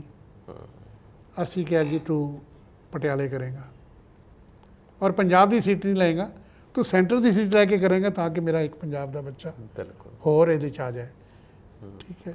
ਔਰ ਅੱਜ ਉਹ ਬੱਚਾ ਡਾਕਟਰ ਬਣ ਕੇ UPSC ਦਾ ਐਗਜ਼ਾਮ ਕਲੀਅਰ ਕਰਕੇ ਕਪੂਰਥਲਾ ਦੀ ਕੋਚ ਫੈਕਟਰੀ ਦੇ ਵਿੱਚ ਡਾਕਟਰ ਲੱਗਾ ਹੋਇਆ ਹੈ। ਜਿਸ ਕਿਸੇ ਨੇ ਦੇਖਣਾ ਉਹ ISC ਦਾ ਹਮੇਸ਼ਾ ਹੀ ਹੋਗਾ। ਇਸੇ ਨਾਲ ਹੀ ਜਦੋਂ ਤੇ ਉਹ ਪਟਿਆਲੇ ਪੜ੍ਹਦਾ ਰਿਹਾ, ਅਸੀਂ ਪਰਸਨਲ ਟੱਚ ਦੇ ਕੇ ਉਹਨੂੰ ਕਿ ਜਾ ਕੇ ਚੈੱਕ ਕਰਨਾ ਕਿ ਵੀ ਤੇਰਾ ਗੁਟਕਾ ਕਿੱਥੇ, ਤੂੰ ਪਾਠ ਵੀ ਕਰਦਾ ਕਿ ਨਹੀਂ ਕਰਦਾ। ਉਹੀ ਮੈਂ ਗੱਲ ਤੁਹਾਨੂੰ ਪੁੱਛਣ ਵਾਲਾ ਸੀ ਕਿ ਐਜੂਕੇਸ਼ਨ ਨਾਲ ਤੁਸੀਂ ਧਾਰਮਿਕ ਗਤੀਵਿਧੀਆਂ ਜਿਹੜੀਆਂ ਉਹ ਵੀ ਤੁਹਾਡੀ ਸੰਸਥਾ ਕਰਦੀ ਹੈ। ਅਸੀਂ ਬੱਚਿਆਂ ਨੂੰ ਕਿਹਾ ਕਿ ਵੀ ਜੇ ਤੂੰ ਬੱਚਾ ਹਿੰਦੂ ਹੈਗਾ ਤੇ ਤੈਨੂੰ ਆਪਣੀ ਹਿੰਦੂਤਾ ਵਿੱਚ ਪ੍ਰਾਊਡ ਹੋਣਾ ਚਾਹੀਦਾ। ਜੇ ਤੂੰ ਬੱਚਾ ਮੁਸਲਮਾਨ ਹੈਗਾ ਤੇ you should B A good ਮੁਸਲਮਾਨ। ਜੇ ਤੂੰ ਸਿੱਖ ਹੈਗਾ, ਲੁੱਕ ਲਾਈਕ ਏ ਸਿੱਖ। ਠੀਕ ਹੈ। ਔਰ ਆਪਣੇ ਧਰਮ ਦੇ ਬਾਰੇ ਆਪਣੇ ਜਿਹੜਾ ਰੂਲਸ ਨੇ ਉਹਨਾਂ 'ਤੇ ਚੱਲਣ ਦੀ ਕੋਸ਼ਿਸ਼ ਕਰੋ। ਇਹ ਅਸੀਂ ਨਾਲ ਨਾਲ ਕਰਦੇ ਹਾਂ। ਇੱਕ ਤੁਹਾਨੂੰ ਹੋਰ ਦੱਸੀਏ, ਇਹ ਜਿਹੜਾ ਸਾਡਾ ਹੈੱਡਕੁਆਟਰ ਜਿਹੜਾ ਆਫਿਸ ਹੈਗਾ, ਇੱਥੇ ਮੇਰਾ ਜਿਹੜਾ ਕੰਪਿਊਟਰ ਆਪਰੇਟਰ ਹੈਗਾ, ਜਿਹੜਾ ਮੇਰਾ ਮੈਨੇਜਰ ਹੈਗਾ ਆਫਿਸ ਦਾ, ਉਹ ਝਾੜੂ ਵੀ ਦਿੰਦਾ। ਜੇ ਕੋਈ ਬਾਹਰੋਂ ਆ ਜਾਏ ਉਹ ਚਾਹ ਵੀ ਪਿਆਂਦਾ, ਉਹ ਚਾਹ ਬਣਾ ਵੀ ਲੈਂਦੇ ਨੇ। ਅਸੀਂ ਉਹਨਾਂ ਨੂੰ ਪਹਿਲਾਂ ਐਜ ਏ ਸੇਵਾਦਾਰ ਜਿਹੜਾ ਨਾ, ਜੇ ਮੇਰੇ ਕੋਲ ਹੈਗਾ, ਮੈਨੂੰ ਜਥੇਦਾਰਾਂ ਦੀ ਲੋੜ ਨਹੀਂ ਕਿ ਜਿਹੜਾ ਕਹਿੰਦੀ ਜੀ ਮੈਂ ਤੇ ਸਿਰਫ ਕੰਪਿਊਟਰ ਤੇ ਕੰਮ ਕਰਨਾ। ਕੰਮ ਦੀ ਡਿਗਨਿਟੀ, ਜਿਵੇਂ ਵਿਦੇਸ਼ਾਂ 'ਚ ਉੱਥੇ dignity of work is the first thing which we take it granted. ਇਸ ਤਰ੍ਹਾਂ ਕਰਕੇ ਅੱਜ ਮੇਰੇ ਅਕਾਊਂਟ ਦੇ ਵਿੱਚ ਕਮ ਸੇ ਕਮ ਨਹੀਂ ਤੇ 50 ਬੱਚੇ ਇੰਡੀਵਿਜੂਅਲੀ, ਜਿਨ੍ਹਾਂ ਨੂੰ ਅਸੀਂ ਟੈਕਨੀਕਲ ਕੋਰਸ ਕਰਾਏ, ਜਿਨ੍ਹਾਂ ਨੂੰ ਅਸੀਂ ਯੂਨੀਵਰਸਿਟੀ ਦੇ ਵਿੱਚ ਭੇਜਿਆ। 3 ਬੱਚੇ ਇੱਕੋ ਪਿੰਡ ਦੇ ਆ ਗਏ ਜੀ ਅਸੀਂ ਯੂਨੀਵਰਸਿਟੀ 'ਚ ਪੜ੍ਹਨਾ ਚਾਹੁੰਦੇ ਹਾਂ 12ਵੀਂ ਤੋਂ ਬਾਅਦ। ਕੋਈ ਗੱਲ ਨਹੀਂ, ਪਰ ਇਹ ਹੈਗਾ ਤੈਨੂੰ ਮੈਂ ਈਵਨਿੰਗ ਕਲਾਸਿਸ 'ਚ ਕਰਾਵਾਂਗਾ, ਸਵੇਰੇ ਇੱਥੇ ਦਫ਼ਤਰ 'ਚ ਰਹਿਣਾ ਬਹਿਣਾ ਸਿੱਖੋ, ਇੱਥੋਂ ਪੈਦਲ ਜਾਣਾ ਤੇ ਪੈਦਲ ਆਉਣਾ। ਇਹ ਵੀ ਕਰਵਾਇਆ, ਬੱਚਿਆਂ ਨੇ ਡਟ ਕੇ ਕੀਤਾ। ਅੱਜ 3 ਬੱਚੇ ਗ੍ਰੈਜੂਏਟ ਕਰਕੇ ਆਪਣੀ ਆਪਣੀ ਜਗ੍ਹਾ 'ਤੇ ਲੱਗੇ ਹੋਏ ਨੇ। ਜਿਵੇਂ ਸਕੂਲ, ਕਾਲਜ, ਯੂਨੀਵਰਸਿਟੀ 'ਚ ਬੱਚੇ ਕਈ ਡਿਗਰੀਆਂ ਕਰ ਜਾਂਦੇ ਨੇ, ਉਹਨਾਂ ਨੂੰ ਬਾਅਦ ਵਿੱਚ ਪਤਾ ਲੱਗਦਾ ਕਿ ਯਾਰ ਇਹ ਮਿਨੋਰਟੀ ਫੈਲੋਸ਼ਿਪ ਸੀ ਕੋਈ, ਜਿੱਦਾਂ ਪ੍ਰੀ ਮੈਟ੍ਰਿਕ, ਪੋਸਟ ਮੈਟ੍ਰਿਕ ਔਰ PhD ਫੈਲੋਸ਼ਿਪ ਮਿਲਦੀ ਹੈ, ਔਰ ਤੁਸੀਂ ਪਤਾ ਲੱਗਾ ਹੈ ਕਿ ਤੁਸੀਂ ਉਹਦੇ ਵਿੱਚ ਵਿਦਿਆਰਥੀਆਂ ਦੀ ਮਦਦ ਕਰਦੇ ਹੋ। ਉਹ ਫੈਲੋਸ਼ਿਪ ਚਾਹੇ ਸੈਂਟਰਲ ਗਵਰਨਮੈਂਟ ਦਿੰਦੀ ਹੈ, ਪਰ ਉਹਦੇ 'ਚ ਗਾਈਡ ਕਰਨਾ, ਫਾਰਮ ਭਰਨਾ, ਔਰ ਜਦੋਂ ਤੱਕ ਫੈਲੋਸ਼ਿਪ ਉਹਨਾਂ ਦੇ ਅਕਾਊਂਟ 'ਚ ਆ ਨਾ ਜਾਵੇ ਤੁਸੀਂ ਨਹੀਂ ਬੈਠਦੇ। ਉਹਦੇ ਬਾਰੇ ਦੱਸੋ ਕਿ ਕਿਵੇਂ ਮਦਦ ਕਰਦੇ। ਅਸੀਂ ਵੀਰ ਜੀ ਇਹ ਮਿਨੋਰਟੀ ਦਾ ਜਿਹੜਾ ਕਮਿਸ਼ਨ ਬਣਿਆ ਉਹ 1998 ਵਿੱਚ ਬਣਿਆ, ਪਰ ਜਦੋਂ ਸਰਦਾਰ ਮਨਮੋਹਨ ਸਿੰਘ ਜੀ ਆਏ ਐਜ ਏ ਪ੍ਰਾਈਮ ਮਿਨਿਸਟਰ 2007 ਦੇ ਵਿੱਚ ਉਹਨਾਂ ਨੇ ਇਸ ਦਾ ਅੱਗੋਂ ਚਾਲੂ ਕੀਤਾ ਸਕਾਲਰਸ਼ਿਪਸ ਮਿਨੋਰਟੀ ਵਾਸਤੇ, ਔਰ ਮਿਨੋਰਟੀ ਦੇ ਥਰੂ ਆਪਣੇ ਮੌਲਾਨਾ ਆਜ਼ਾਦ ਨੈਸ਼ਨਲ ਇੰਸਟੀਚਿਊਟ ਜਿਹੜਾ ਹੈਗਾ, ਉਹਨਾਂ ਦੇ ਥਰੂ ਹੋਰ ਵੀ ਕਈ ਚੀਜ਼ਾਂ ਜਿਹੜੀਆਂ ਨੇ ਉਹਨਾਂ ਨੇ ਦਿੱਤੀਆਂ। ਮਿਨੋਰਟੀ ਦੇ ਇੰਸਟੀਚਿਊਟ ਵਾਸਤੇ ਵੀ ਉਹਨਾਂ ਨੇ ਕੀਤਾ ਕਿ ਜਿਹੜਾ ਮਿਨੋਰਟੀ ਇੰਸਟੀਚਿਊਟ ਰਨ ਬਾਈ ਮਿਨੋਰਟੀ, ਉਹ ਵੀ ਸਪੈਸ਼ਲ ਉਹਨਾਂ ਨੂੰ ਦਿੱਤੀਆਂ ਜਾਂਦੀਆਂ ਨੇ। ਅਸੀਂ ਪਿੰਡਾਂ ਦੇ ਵਿੱਚ ਜਾ ਕੇ ਪਹਿਲੇ 2008 ਦੇ ਵਿੱਚ ਸਿਰਫ 5 ਕਰੋੜ ਰੁਪਇਆ ਪੰਜਾਬ ਨੂੰ ਅਲਾਟ ਹੋਇਆ, ਜਿਹਦੇ 'ਚੋਂ ਸਿਰਫ 50 ਲੱਖ ਰੁਪਇਆ ਇਸਤੇਮਾਲ ਹੋਇਆ, ਬਾਕੀ 4.5 ਲੱਖ ਦੂਜੇ ਪਾਸੇ ਚਲਾ ਗਿਆ। ਕਿਉਂ? ਕਿਉਂਕਿ ਬੱਚਿਆਂ ਨੂੰ ਅਵੇਅਰਨੈਸ ਨਹੀਂ ਸੀ, ਫਾਰਮ ਅਵੇਲੇਬਲ ਨਹੀਂ ਸੀ। ਫਾਰਮ ਦੀ ਡੇਟ ਗਵਰਨਮੈਂਟ ਨੇ 15 ਦਿਨ ਦਿੱਤੇ, 15 ਦਿਨਾਂ 'ਚ ਨਾ ਕੋਈ ਅਪਲਾਈ ਕਰ ਸਕਿਆ, ਜਿੰਨੇ ਕੁ ਥੋੜ੍ਹੇ ਬਹੁਤੇ ਨੇ ਕੀਤਾ। ਉਹ ਜਿਵੇਂ ਕਹਿੰਦੇ ਹੁੰਦੇ ਨਾ ਕਿ ਕੋਈ ਪੁੱਛਦਾ ਸੀ ਕਿ ਕੇਰਲਾ ਸਟੇਟ ਕਿਉਂ ਅੱਗੇ ਆ, ਪਿੱਛੇ ਸਟੱਡੀ ਆਈ ਸੀ, ਉਹ ਕਹਿੰਦੇ ਕਿ ਉਹ ਇਸ ਕਰਕੇ ਅੱਗੇ ਆ, ਇੱਕ ਤੇ ਐਜੂਕੇਟਡ ਨੇ, ਇੱਕ ਅਵੇਅਰ ਨੇ। ਅਵੇਅਰ ਨੇ। ਸੋ ਜਿੱਦਣ ਅਸੀਂ ਅਵੇਅਰ ਹੋ ਜਾਵਾਂਗੇ ਅਸੀਂ ਅੱਗੇ ਜਾਵਾਂਗੇ। ਦੂਜੇ ਸਾਲ ਅਸੀਂ ਅਵੇਅਰਨੈਸ ਲਿਆ ਕੇ 8.5 ਕਰੋੜ ਦੀ ਅਲਾਟਮੈਂਟ ਹੋਈ ਐਂਡ ਵੀ ਯੂਟਿਲਾਈਜ਼ਡ 100%। ਦੈਨ ਇਹ ਸੀ ਕਿ ਜਿੰਨੇ ਤੁਸੀਂ ਐਕਸਟਰਾ ਅਪਲਾਈ ਕਰਦੇ ਹੋ, ਹਾਂਜੀ, ਅਗਲੇ ਸਾਲ ਤੁਹਾਡਾ ਉਹਨਾਂ ਬਜਟ ਵੱਧ ਕੇ ਆਉਂਦਾ। ਉਹਨਾਂ ਬਜਟ ਵੱਧ। ਅਗਲੇ ਸਾਲ ਸਾਡਾ 35 ਆਇਆ, 35 ਤੋਂ ਬਾਅਦ ਅਸੀਂ 60 ਤੇ ਲੈ ਗਏ, 60 ਤੋਂ ਬਾਅਦ 100 ਤੇ ਲੈ ਗਏ, 100 ਤੋਂ ਬਾਅਦ ਫਿਰ ਜਦੋਂ 100 ਤੇ ਪਹੁੰਚਿਆ ਉਸ ਵੇਲੇ ਫਿਜ਼ੀਕਲ ਫਾਰਮ ਬੰਦ ਹੋ ਗਏ, ਆਨਲਾਈਨ ਸ਼ੁਰੂ ਹੋਇਆ। ਆਨਲਾਈਨ ਦੇ ਵਿੱਚ ਮੈਰਿਟ ਕਮ ਮੀਨਸ ਵਾਲੇ ਬੱਚਿਆਂ ਨੂੰ ਤੇ ਆਉਂਦਾ ਸੀ ਕਰਨਾ, 10ਵੀਂ ਤੋਂ ਲੈ 11ਵੀਂ 12ਵੀਂ ਵਾਲਿਆਂ ਨੂੰ ਨਹੀਂ ਸੀ ਆਉਂਦਾ, ਉਹਨਾਂ ਨੂੰ ਸਿਖਾਉਣਾ। ਅਸੀਂ ਗਵਰਨਮੈਂਟ ਦੇ ਨਾਲ ਬੈਠ ਕੇ ਕੀਤਾ। ਉਹ ਕਹਿਣ ਲੱਗੇ ਜੀ ਅਸੀਂ ਸਾਰਿਆਂ ਦਾ ਕਰਨ ਲੱਗੇ ਹਾਂ। ਮੈਂ ਕਿਹਾ ਜੀ ਤੁਹਾਡਾ ਇਨਫਰਾਸਟ੍ਰਕਚਰ ਕਿੱਥੇ, ਬੱਚੇ ਕਿੱਥੋਂ ਜਾ ਕੇ ਅਪਲਾਈ ਕਰਨਗੇ? ਬਿਲਕੁਲ ਬਿਲਕੁਲ ਠੀਕ ਹੈ। ਸੈਕਟਰੀ ਸੇਜ਼ ਕਿ sir we have given computer to everybody. ਮੈਂ ਕਿਹਾ ਜੀ ਤੁਸੀਂ ਕੰਪਿਊਟਰ ਜ਼ਰੂਰ ਦਿੱਤੇ ਨੇ, ਪਰ ਮੈਨੂੰ ਇਹ ਦੱਸੋ ਕਿ ਇੱਕ ਵੀ ਟੀਚਰ ਜਿਹੜਾ ਬੱਚੇ ਦਾ ਇੱਕ ਫਾਰਮ ਇਹਨੂੰ ਭਰ ਕੇ ਦਿਖਾ ਦੇ। ਚੈਲੰਜ ਸੀ। ਬਹੁਤ ਭਲੇ ਬੰਦੇ ਸਰਦਾਰ ਚਰਨਜੀਤ ਆਪਣੇ ਜਿਹੜੇ ਐਜੂਕੇਸ਼ਨ ਮਿਨਿਸਟਰ ਸਨ ਆਪਣੇ ਅਕਾਲੀਆਂ ਦੇ, ਉਹਨਾਂ ਨੇ ਦਲਜੀਤ ਸਿੰਘ ਚੀਮਾ, ਉਹਨਾਂ ਨੇ ਮੈਨੂੰ ਬੁਲਾ ਕੇ ਸਾਰੇ ਵੈਲਫੇਅਰ ਅਫਸਰਾਂ ਦੇ ਨਾਲ, ਡੀਈਓ ਦੇ ਨਾਲ, ਬੀਈਓ ਦੇ ਨਾਲ ਮੀਟਿੰਗਾਂ ਕਰਾਈਆਂ।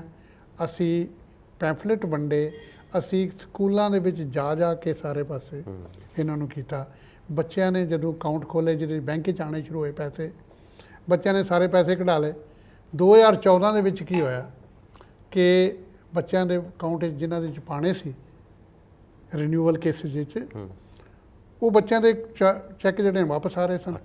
ਅਕਾਊਂਟ 'ਚ ਨਹੀਂ ਸੀ ਜਾ ਰਹੇ ਪੈਸੇ, ਕਿਉਂਕਿ ਡੋਰਮੈਂਟ ਹੋ ਗਏ ਅਕਾਊਂਟ ਉਹਨਾਂ ਦੇ। ਅਸੀਂ ਉਸ ਸਾਲ 33 ਕਰੋੜ ਰੁਪਏ ਦੇ ਚੈੱਕ 1100 ਇੰਸਟੀਚਿਊਟ ਦੇ ਵਿੱਚ ਵੰਡਣ ਵਾਸਤੇ ਡਿਸਟ੍ਰਿਕਟ ਵਾਈਜ਼ ਇੱਕ ਮੁਹਿੰਮ ਚਲਾਈ। ਹਰ ਇੱਕ ਡਿਸਟ੍ਰਿਕਟ 'ਚ ਸਾਡੇ ਬੰਦੇ ਸਨ ਜਿਹੜੇ ਜਾ ਕੇ ਅਵੇਅਰਨੈਸ ਦਿੰਦੇ ਸੀ। ਉਹ ਵੰਡਣ ਜਾਂਦੇ ਸਨ, ਵੰਡ ਕੇ ਉਹਨਾਂ ਦੇ ਕੋਲੋਂ, ਟੀਚਰ ਦੇ ਕੋਲੋਂ ਰਸੀਦ ਲੈਣੀ ਕਿ ਸਾਨੂੰ ਇੰਨੇ ਚੈੱਕ ਮਿਲ ਗਏ ਨੇ ਤੇ ਅਸੀਂ ਬੱਚਿਆਂ ਨੂੰ ਦੇ ਰਹੇ ਹਾਂ। ਉਸ ਕਰਕੇ ਇਤਨਾ ISC ਦਾ ਨਾਂ ਇਤਨਾ ਉੱਪਰ ਗਿਆ। ਔਰ ਉਸੇ 14 ਦੇ ਵਿੱਚ ਹੀ ਜਦੋਂ ਅਸੀਂ 5 ਸਾਲ ਇਹਨਾਂ ਬੱਚਿਆਂ ਨੂੰ ਪੈਸੇ ਦਿਲਵਾਉਂਦੇ ਰਹੇ, ਅਸੀਂ 19ਵੇਂ ਨੰਬਰ ਤੋਂ 7ਵੇਂ ਨੰਬਰ 'ਤੇ ਆ ਗਏ। ਦੇਖ ਲਓ। ਠੀਕ ਹੈ। ਇਹ ਅਸੀਂ ਇੰਟਰਨੈਸ਼ਨਲ ਸਿੱਖ ਕਨਫੈਡਰੇਸ਼ਨ ਦੀ ਅਵੇਅਰਨੈਸ ਫੈਲਾਉਣ ਦੀ ਤਾਕਤ, ਲੋਕਾਂ ਨੂੰ ਨਾਲ ਜੋੜਨ ਦੀ ਤਾਕਤ, ਤੇ ਮੈਂ ਕਹਿੰਦਾ ਉਹ ਬੱਚੇ ਜਿਨ੍ਹਾਂ ਨੇ ਹੁੰਗਾਰਾ ਚੰਗੀ ਤਰ੍ਹਾਂ ਅੱਗੋਂ ਭਰ ਕੇ।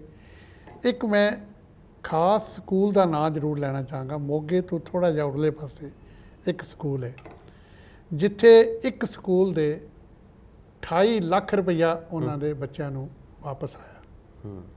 ਇਸ ਤਰ੍ਹਾਂ ਹੀ ਤੁਗਲਵਾਲ ਸਕੂਲ ਹੈਗਾ ਲੇਡੀਜ਼ ਦਾ, ਕੁੜੀਆਂ ਦਾ। ਉੱਥੇ ਸਰਦਾਰ ਸਵਰਨ ਸਿੰਘ ਜੀ ਹੈਗੇ ਨੇ ਉੱਥੇ, ਵਿਰਕ ਸਾਹਿਬ। ਉਹ ਕਹਿੰਦੇ ਨੇ ਸਾਡੀਆਂ ਤੇ ਕੁੜੀਆਂ ਕਮਾਈ ਕਰਕੇ ਘਰ ਭੇਜਦੀਆਂ ਪਈਆਂ ਨੇ। 8-8 ਇੱਕ ਕੁੜੀ ਨੂੰ ਮਿਲ ਗਿਆ ਤੇ ਫੀਸ ਤੇ ਅਸੀਂ ਲੈਂਦੇ ਕੋਈ ਨਹੀਂ ਉਹਨਾਂ ਕੋਲ। ਬਿਲਕੁਲ, ਉਹ ਵਾਪਸ ਆ ਗਏ। ਉਹ ਵਾਪਸ ਪੈਸੇ ਜਿਹੜੇ ਨੇ ਕੁੜੀਆਂ ਨੇ ਕਮਾਈ ਕੀਤੀ ਹੈ, ਨਾਲੇ ਪੜ੍ਹਦੀਆਂ ਨੇ। ਠੀਕ ਹੈ ਜੀ। ਇਸ ਤਰ੍ਹਾਂ ਕਰਕੇ ਅਸੀਂ ਇਹਨੂੰ 2014, 15, 16, 18 ਤੱਕ ਅਸੀਂ ਸਪੂਨ ਫੀਡਿੰਗ ਕੀਤੀ। 18 ਤੋਂ ਬਾਅਦ ਹੁਣ ਬੱਚੇ ਆਪਣੇ ਆਪ ਹੀ ਕਰ ਰਹੇ ਨੇ। ਆਪਣੇ ਆਪ ਹੀ ਹੁਣ ਅਵੇਅਰਨੈਸ ਜਿਹੜੀ ਉਹ ਕ੍ਰੀਏਟ ਹੋ ਗਈ। ਪਿਛਲੇ ਸਾਲ 4,80,000 ਬੱਚਿਆਂ ਨੇ ਇਸ ਤੋਂ ਫਾਇਦਾ ਲਿਆ ਇੱਕ ਸਾਲ ਵਿੱਚ, ਔਰ 150 ਕਰੋੜ ਆਇਆ ਪਿਛਲੇ ਸਾਲ। ਕਿਉਂਕਿ ਸੈਂਟਰ ਗਵਰਨਮੈਂਟ ਨੇ ਜਦੋਂ ਦੀ ਪ੍ਰੈਜ਼ੈਂਟ ਸਰਕਾਰ ਆਈ ਹੈ, ਕਿਸੇ ਵੀ ਕਾਰਨ ਕਰਕੇ ਕਹੀਏ, ਉਹਨਾਂ ਨੇ ਉਹਨੂੰ ਥੋੜ੍ਹਾ ਜਿਹਾ ਉਹਨਾਂ ਉੱਪਰ ਨਹੀਂ ਚੁੱਕਦੇ ਪਏ। ਗ੍ਰਾਂਟ ਡਿਕਰੀਜ਼ ਕੀਤੀ ਗਈ ਹੈ। ਪਹਿਲਾਂ 300 ਕਰੋੜ ਤੱਕ ਆਂਦੀ ਰਹੀ ਹੈ। ਜੇ ਅਸੀਂ ਅੱਜ ਤੱਕ ਟੋਟਲ ਗਿਣੀਏ ਤੇ ਕਮ ਸੇ ਕਮ 2000 ਕਰੋੜ ਰੁਪਈਆ ਬੱਚਿਆਂ ਨੇ ਸਕਾਲਰਸ਼ਿਪ ਤੋਂ ਲਿਆ। ਕਿਉਂਕਿ ਪਾਪੂਲੇਸ਼ਨ ਵੱਧ ਰਹੀ ਹੈ, ਸਟੂਡੈਂਟਸ ਵੱਧ ਰਹੇ ਨੇ, ਸਕੂਲ ਕਾਲਜ ਵੱਧ ਰਹੇ ਨੇ, ਸੋ ਨੈਚੁਰਲ ਹੈ ਕਿ ਵਧਣੀ ਚਾਹੀਦੀ। ਇੱਕ ਚੀਜ਼ ਦਾ ਜਿਹੜਾ ਮੈਨੂੰ ਅੱਜ ਵੀ ਅਫਸੋਸ ਹੈਗਾ ਕਿ ਜਿਹੜਾ ਫਾਈਨੈਂਸ਼ੀਅਲ ਲੈਵਲ 2007 ਦੇ ਵਿੱਚ ਉਹਨਾਂ ਨੇ ਡਿਫਰੈਂਟ ਕਲਾਸਿਸ ਵਾਸਤੇ ਪ੍ਰੀ ਮੈਟ੍ਰਿਕ, ਪੋਸਟ ਮੈਟ੍ਰਿਕ ਔਰ ਉਹਨਾਂ ਵਾਸਤੇ ਕੀਤਾ ਸੀ, ਇੰਨੀ ਮਹਿੰਗਾਈ ਹੋਣ ਦੇ ਬਾਵਜੂਦ ਵੀ ਉਹਨਾਂ ਨੇ ਉਸ ਨੂੰ ਉੱਪਰ ਨਹੀਂ ਲਿਆਂਦਾ ਮਾਈਨੋਰਟੀਜ਼ ਵਾਸਤੇ। ਇਸ ਕਰਕੇ ਵੀ ਹੁਣ ਦੇ ਜਿਹੜੇ ਦੂਸਰੇ ਸਕਾਲਰਸ਼ਿਪ ਨੇ ਉਹਨਾਂ 'ਚ ਲੋਕੀ ਜਾਣ ਲੱਗ ਪਏ ਨੇ।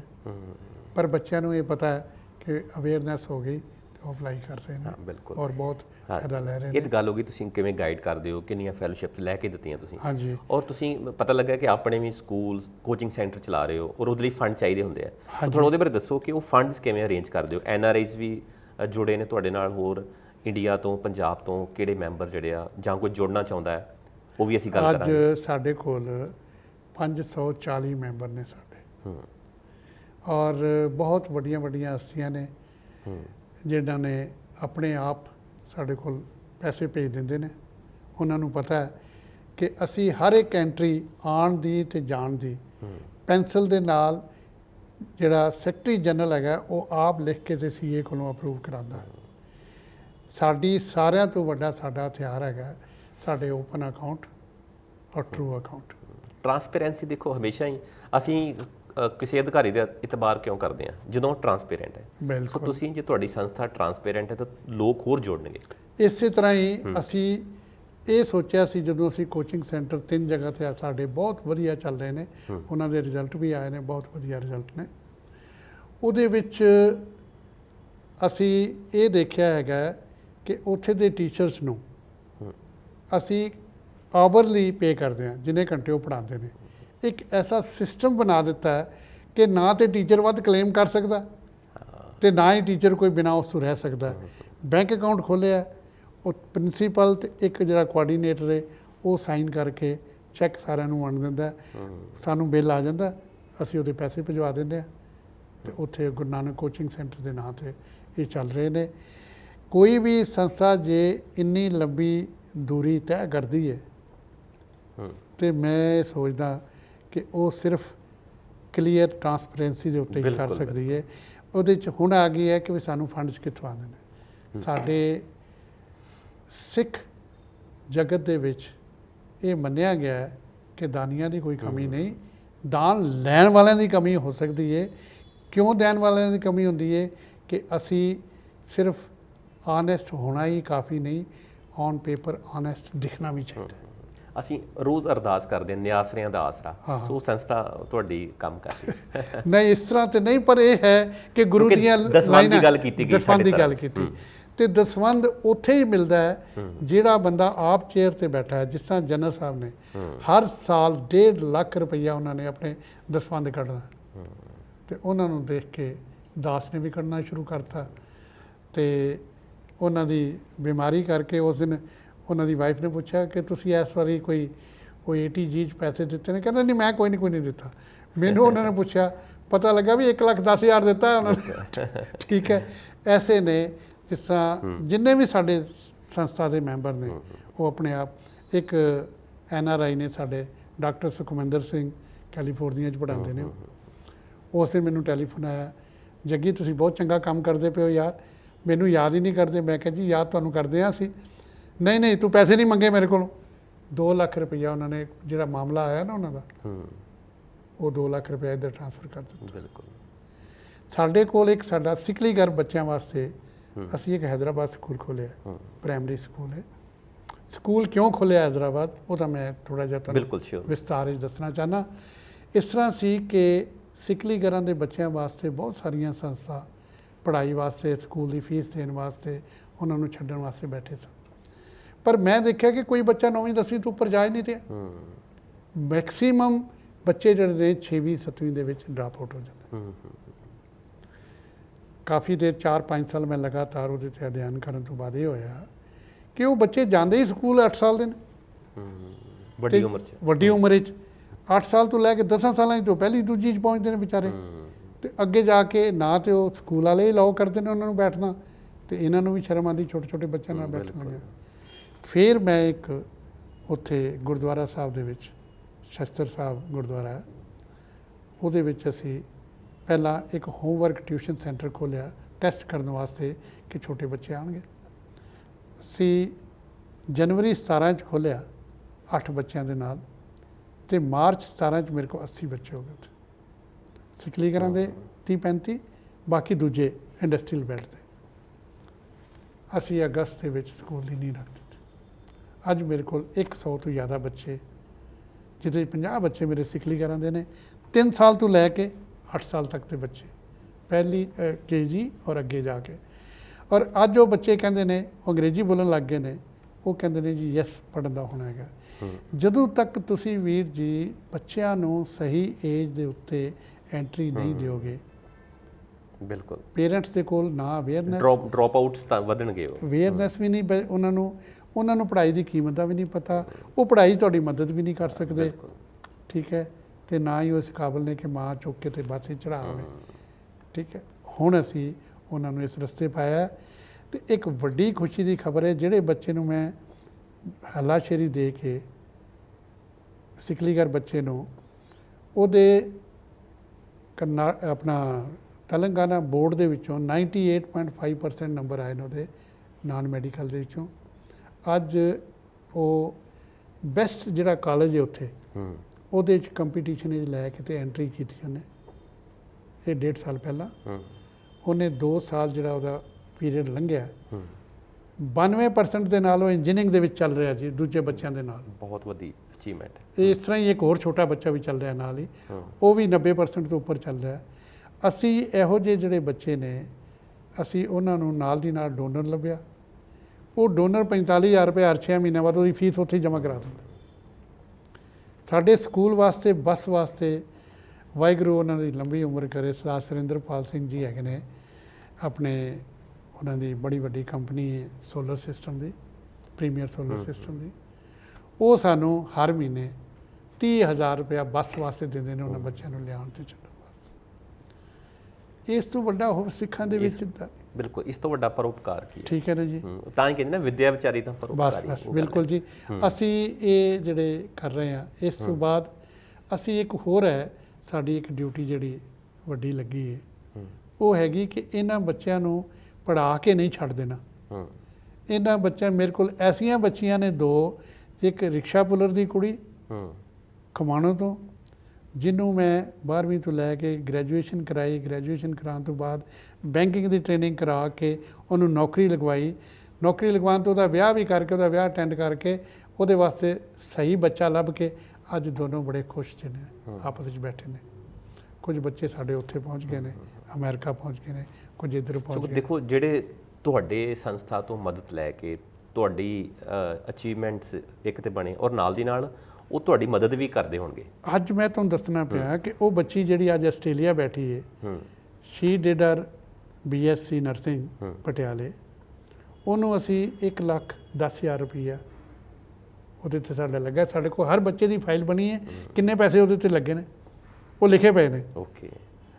ਉਸ ਲੜਕੀ ਨੇ ਜਿਸ ਨੂੰ ਉਹਦੀ ਸ਼ਾਦੀ ਦਾ ਪ੍ਰਪੋਜ਼ਲ ਆਈ, ਤੇ ਉਹਨੂੰ ਮੁੰਡੇ ਨੂੰ ਕਿਹਾ, ਦੇਖ ਵੀ ਨਾ ਤਾਂ ਮੈਂ ਤੈਨੂੰ ਦਾਜ ਦੇਣਾ, ਪਰ ਆਹ ਮੇਰਾ ਇੱਕ 90,000 ਰੁਪਈਆ ਮੇਰਾ ਬਾਕੀ ਰਹਿੰਦਾ, ਇਹ ਤੂੰ ਇੰਟਰਨੈਸ਼ਨਲ ਸਿੱਖ ਕਨਫੈਡਰੇਸ਼ਨ ਨੂੰ ਵਾਪਸ ਕਰੇਗਾ ਤੇ ਫਿਰ ਫੇਰੇ ਹੋਣਗੇ, ਨਹੀਂ ਤੇ ਨਹੀਂ ਹੋਣਗੇ।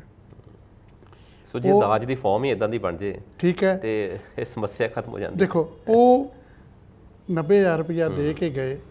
ਅੱਜ ਆਸਟ੍ਰੇਲੀਆ ਤੋਂ ਵੀ ਉਹ ਬੱਚੀ ਜਿਹੜੀ ਸਾਡੀ ਮਦਦ ਬੱਚਿਆਂ ਵਾਸਤੇ ਕਰਦੀ ਪਈ। ਇੱਕ ਮੇਰਾ ਬੇਟਾ ਜਿਹਦੀ ਮਾਂ ਚਾਦਰਾਂ ਵੇਚਦੀ ਸੀ, ਉਹ CA ਬਣ ਕੇ ਉਹਨੇ ਆਪਣੀ ਕੰਪਨੀ ਖੋਲ੍ਹੀ ਹੈ, ਤੇ ਰਾਜਪਾਲ ਐਸੋਸੀਏਟ ਉਹਦਾ ਮੁੰਡੇ ਦਾ ਫਰਮ ਹੈਗੀ ਹੈ, ਉਹ ਵੀ ਇੱਥੇ ਹੀ ਹੈਗੇ ਨੇ। ਜਦੋਂ ਅਸੀਂ ਇਹੋ ਜਿਹੀਆਂ ਕੱਚੀਆਂ ਇੱਟਾਂ ਤੋਂ ਇੱਕ ਵੱਡੇ ਮਕਾਨ ਬਣਦੇ ਦੇਖਦੇ ਹਾਂ, ਉਹ ਫਿਰ ਜਿਹੜਾ ਛੱਤ ਵੀ ਆ ਜਿਹੜੀ ਆ ਉਹ ਸੰਸਥਾ ਦੀ ਛੱਤ ਬਣਦੇ। ਇਤਨਾ ਤੁਹਾਨੂੰ ਮਨ ਦੇ ਵਿੱਚ ਸ਼ਾਂਤੀ ਔਰ ਦੂਸਰੀ ਚੀਜ਼ ਮਿਲਦੀ ਹੈ, ਜਿਹਦਾ ਮੈਂ ਤੇ ਕਈ ਵਾਰੀ ਪਾਠ ਨਾਮ ਹੀ ਕਰਾਂ ਨਾ, ਤੇ ਮੈਂ ਉਹਨਾਂ ਬੱਚਿਆਂ ਦੀਆਂ ਸ਼ਕਲਾਂ ਦੇਖ ਕੇ I feel great. I do not know about others. ਤੁਹਾਡੀਆਂ ਸੀਸਾਂ ਉਹਨਾਂ ਵੱਲ ਤੇ ਉਹਨਾਂ ਦੀਆਂ ਤੁਹਾਡੇ ਵੱਲ। ਅਸੀਂ ਇਸੇ ਵਾਸਤੇ ਅੱਜ 78 ਸਾਲ ਦੀ ਉਮਰ ਦੇ ਵਿੱਚ ਅੱਜ ਅਸੀਂ 12 ਘੰਟੇ ਕੰਮ ਕਰਦੇ ਹਾਂ, ਉਹਨਾਂ ਵਾਸਤੇ, ਇਹਨਾਂ ਬੱਚਿਆਂ ਵਾਸਤੇ ਤੇ ਦੂਜਿਆਂ ਵਾਸਤੇ। ਹਾਂ, ਤੁਸੀਂ, ਮੈਂ ਪਤਾ ਲੱਗਾ ਕਿ ਤੁਹਾਡੀ ਸੰਸਥਾ 'ਚ ਵੱਖ-ਵੱਖ ਕਾਉਂਸਲਸ ਬਣੀਆਂ ਹੋਈਆਂ ਨੇ। ਹਾਂਜੀ, ਜਿਹਦੇ 'ਚ ਜ਼ਿਆਦਾ ਜਿਹੜਾ ਕੰਮ ਕਰ ਰਹੇ ਤੁਸੀਂ ਐਜੂਕੇਸ਼ਨ ਕਾਉਂਸਲ ਹੈ, ਔਰ ਜਿਹੜੀ ਰਿਲੀਜੀਅਸ ਕਾਉਂਸਲ ਹੈ, ਔਰ ਮੀਡੀਆ ਕਾਉਂਸਲ। ਥੋੜਾ ਜਿਹਾ ਮੀਡੀਆ ਕਾਉਂਸਲ ਬਾਰੇ ਵੀ ਥੋੜੀ ਜਾਣਕਾਰੀ ਦਿਓ। ਮੀਡੀਆ ਕਾਉਂਸਲ ਦੇ ਬਾਰੇ ਸਰ, ਅਸੀਂ ਜਿੱਥੇ ਲੋਕਲ ਗੁਰਦੁਆਰਿਆਂ ਦੇ ਵਿੱਚ ਜਾ ਕੇ ਆਸਾ ਜੀ ਦੀ ਵਾਰ ਦੇ ਕਥਾ ਔਰ ਪੁਰਾਣੇ ਰਾਗਾਂ ਦੇ ਨਾਲ ਜਿਹੜੀਆਂ ਆਪਾਂ ਆਸਾ ਜੀ ਦੀ ਵਾਰ ਗਾਉਂਦੇ ਸੀ, ਉਹ ਅਸੀਂ ਰਿਕਾਰਡ ਕਰਕੇ YouTube ਦੇ ਉੱਤੇ ਵੀ ਪਾਈਆਂ ਨੇ, ਤੇ ਈਵਨ Facebook ਤੇ ਵੀ ਅੱਜ ਕੱਲ੍ਹ ਸਾਡੇ ਚੱਲ ਰਹੇ ਨੇ। ਉਹਨਾਂ ਦਾ ਜਿਹੜਾ ਕਰਨ ਦਾ ਤਰੀਕਾ ਸੀ, ਹਰ ਗੁਰਦੁਆਰੇ ਦੇ ਵਿੱਚ ਅਸੀਂ ਜਾ ਕੇ ਗੁਰਦੁਆਰੇ ਦੇ ਬਾਰੇ ਵੀ ਦੱਸਣਾ ਤੇ ਆਪਣਾ ਕਰਨਾ। ਫਿਰ ਉਹਦਾ ਸਾਨੂੰ ਬੈਕਵਰਡ ਕੀ ਮਿਲਿਆ, ਸਾਡੇ ਜਿਹੜੇ ਕੋਚਿੰਗ ਸੈਂਟਰ ਦੇ ਬੱਚੇ ਨੇ ਉਹ ਅਸੀਂ ਚੰਡੀਗੜ੍ਹ ਬੁਲਾਉਂਦੇ ਆ ਰਿਫਰੈਸ਼ਰ ਕੋਰਸ ਵਾਸਤੇ ਟੀਚਰ ਸਮੇਤ। ਅੱਛਾ, ਉਹ ਅਸੀਂ ਗੁਰਦੁਆਰੇ ਉਹਨਾਂ ਨੂੰ ਰੱਖ ਦਿੰਦੇ ਹਾਂ। ਉੱਥੇ ਲੰਗਰ ਵੀ ਫ੍ਰੀ, ਬੱਚਿਆਂ ਦਾ ਰਹਿਣਾ ਵੀ ਫ੍ਰੀ। ਠੀਕ ਹੈ, ਇਸ ਤਰ੍ਹਾਂ ਕਰਕੇ ਵੀਰ ਜੀ ਅਸੀਂ ਇੱਕ ਦੂਜੇ ਨਾਲ ਮਿਲ ਕੇ ਜੁੜ ਕੇ ਉਹ ਧਾਰਮਿਕ ਵਿੱਚ ਵੀ ਚਲੇ ਗਏ। ਇੱਕ ਪਟਿਆਲੇ ਦਾ ਬੱਚਾ ਸੀ, ਉਹਨੇ ਜਰਮਨੀ PhD 'ਚ ਲੈ ਲਈ ਆਪਣੀ ਐਡਮਿਸ਼ਨ ਇੰਜੀਨੀਅਰਿੰਗ ਤੋਂ ਬਾਅਦ। ਇੰਨਾ ਗਰੀਬ ਕਿ ਉਹਦੇ ਕੋਲ ਜਾਣ ਵਾਸਤੇ ਕਿਰਾਇਆ ਨਹੀਂ ਸੀ ਹੈਗਾ, ਉੱਥੇ ਤੇ ਉਹਨੂੰ ਸਾਰਾ ਕੁਝ ਮਿਲ ਹੀ ਜਾਣਾ ਸੀ। ਬਿਲਕੁਲ। ਪਟਿਆਲੋਂ ਟੈਲੀਫੋਨ ਆਇਆ ਕਿ ਜਿਸ ਤਰ੍ਹਾਂ ਕਰਕੇ ਇੱਕ ਬੱਚਾ ਹੈ ਤੇ ਉਹਦਾ ਕੀ ਕਰਨਾ ਹੈ। ਮੈਂ ਕਿਹਾ ਜੀ ਪਰਸੋਂ ਸੰਗਰਾਂਦ ਹੈ, ਉਹਨੂੰ ਸੰਗਰਾਂਦ ਵਾਲੇ ਦਿਨ ਗੁਰਦੁਆਰੇ ਲੈ ਆਓ। ਠੀਕ ਹੈ।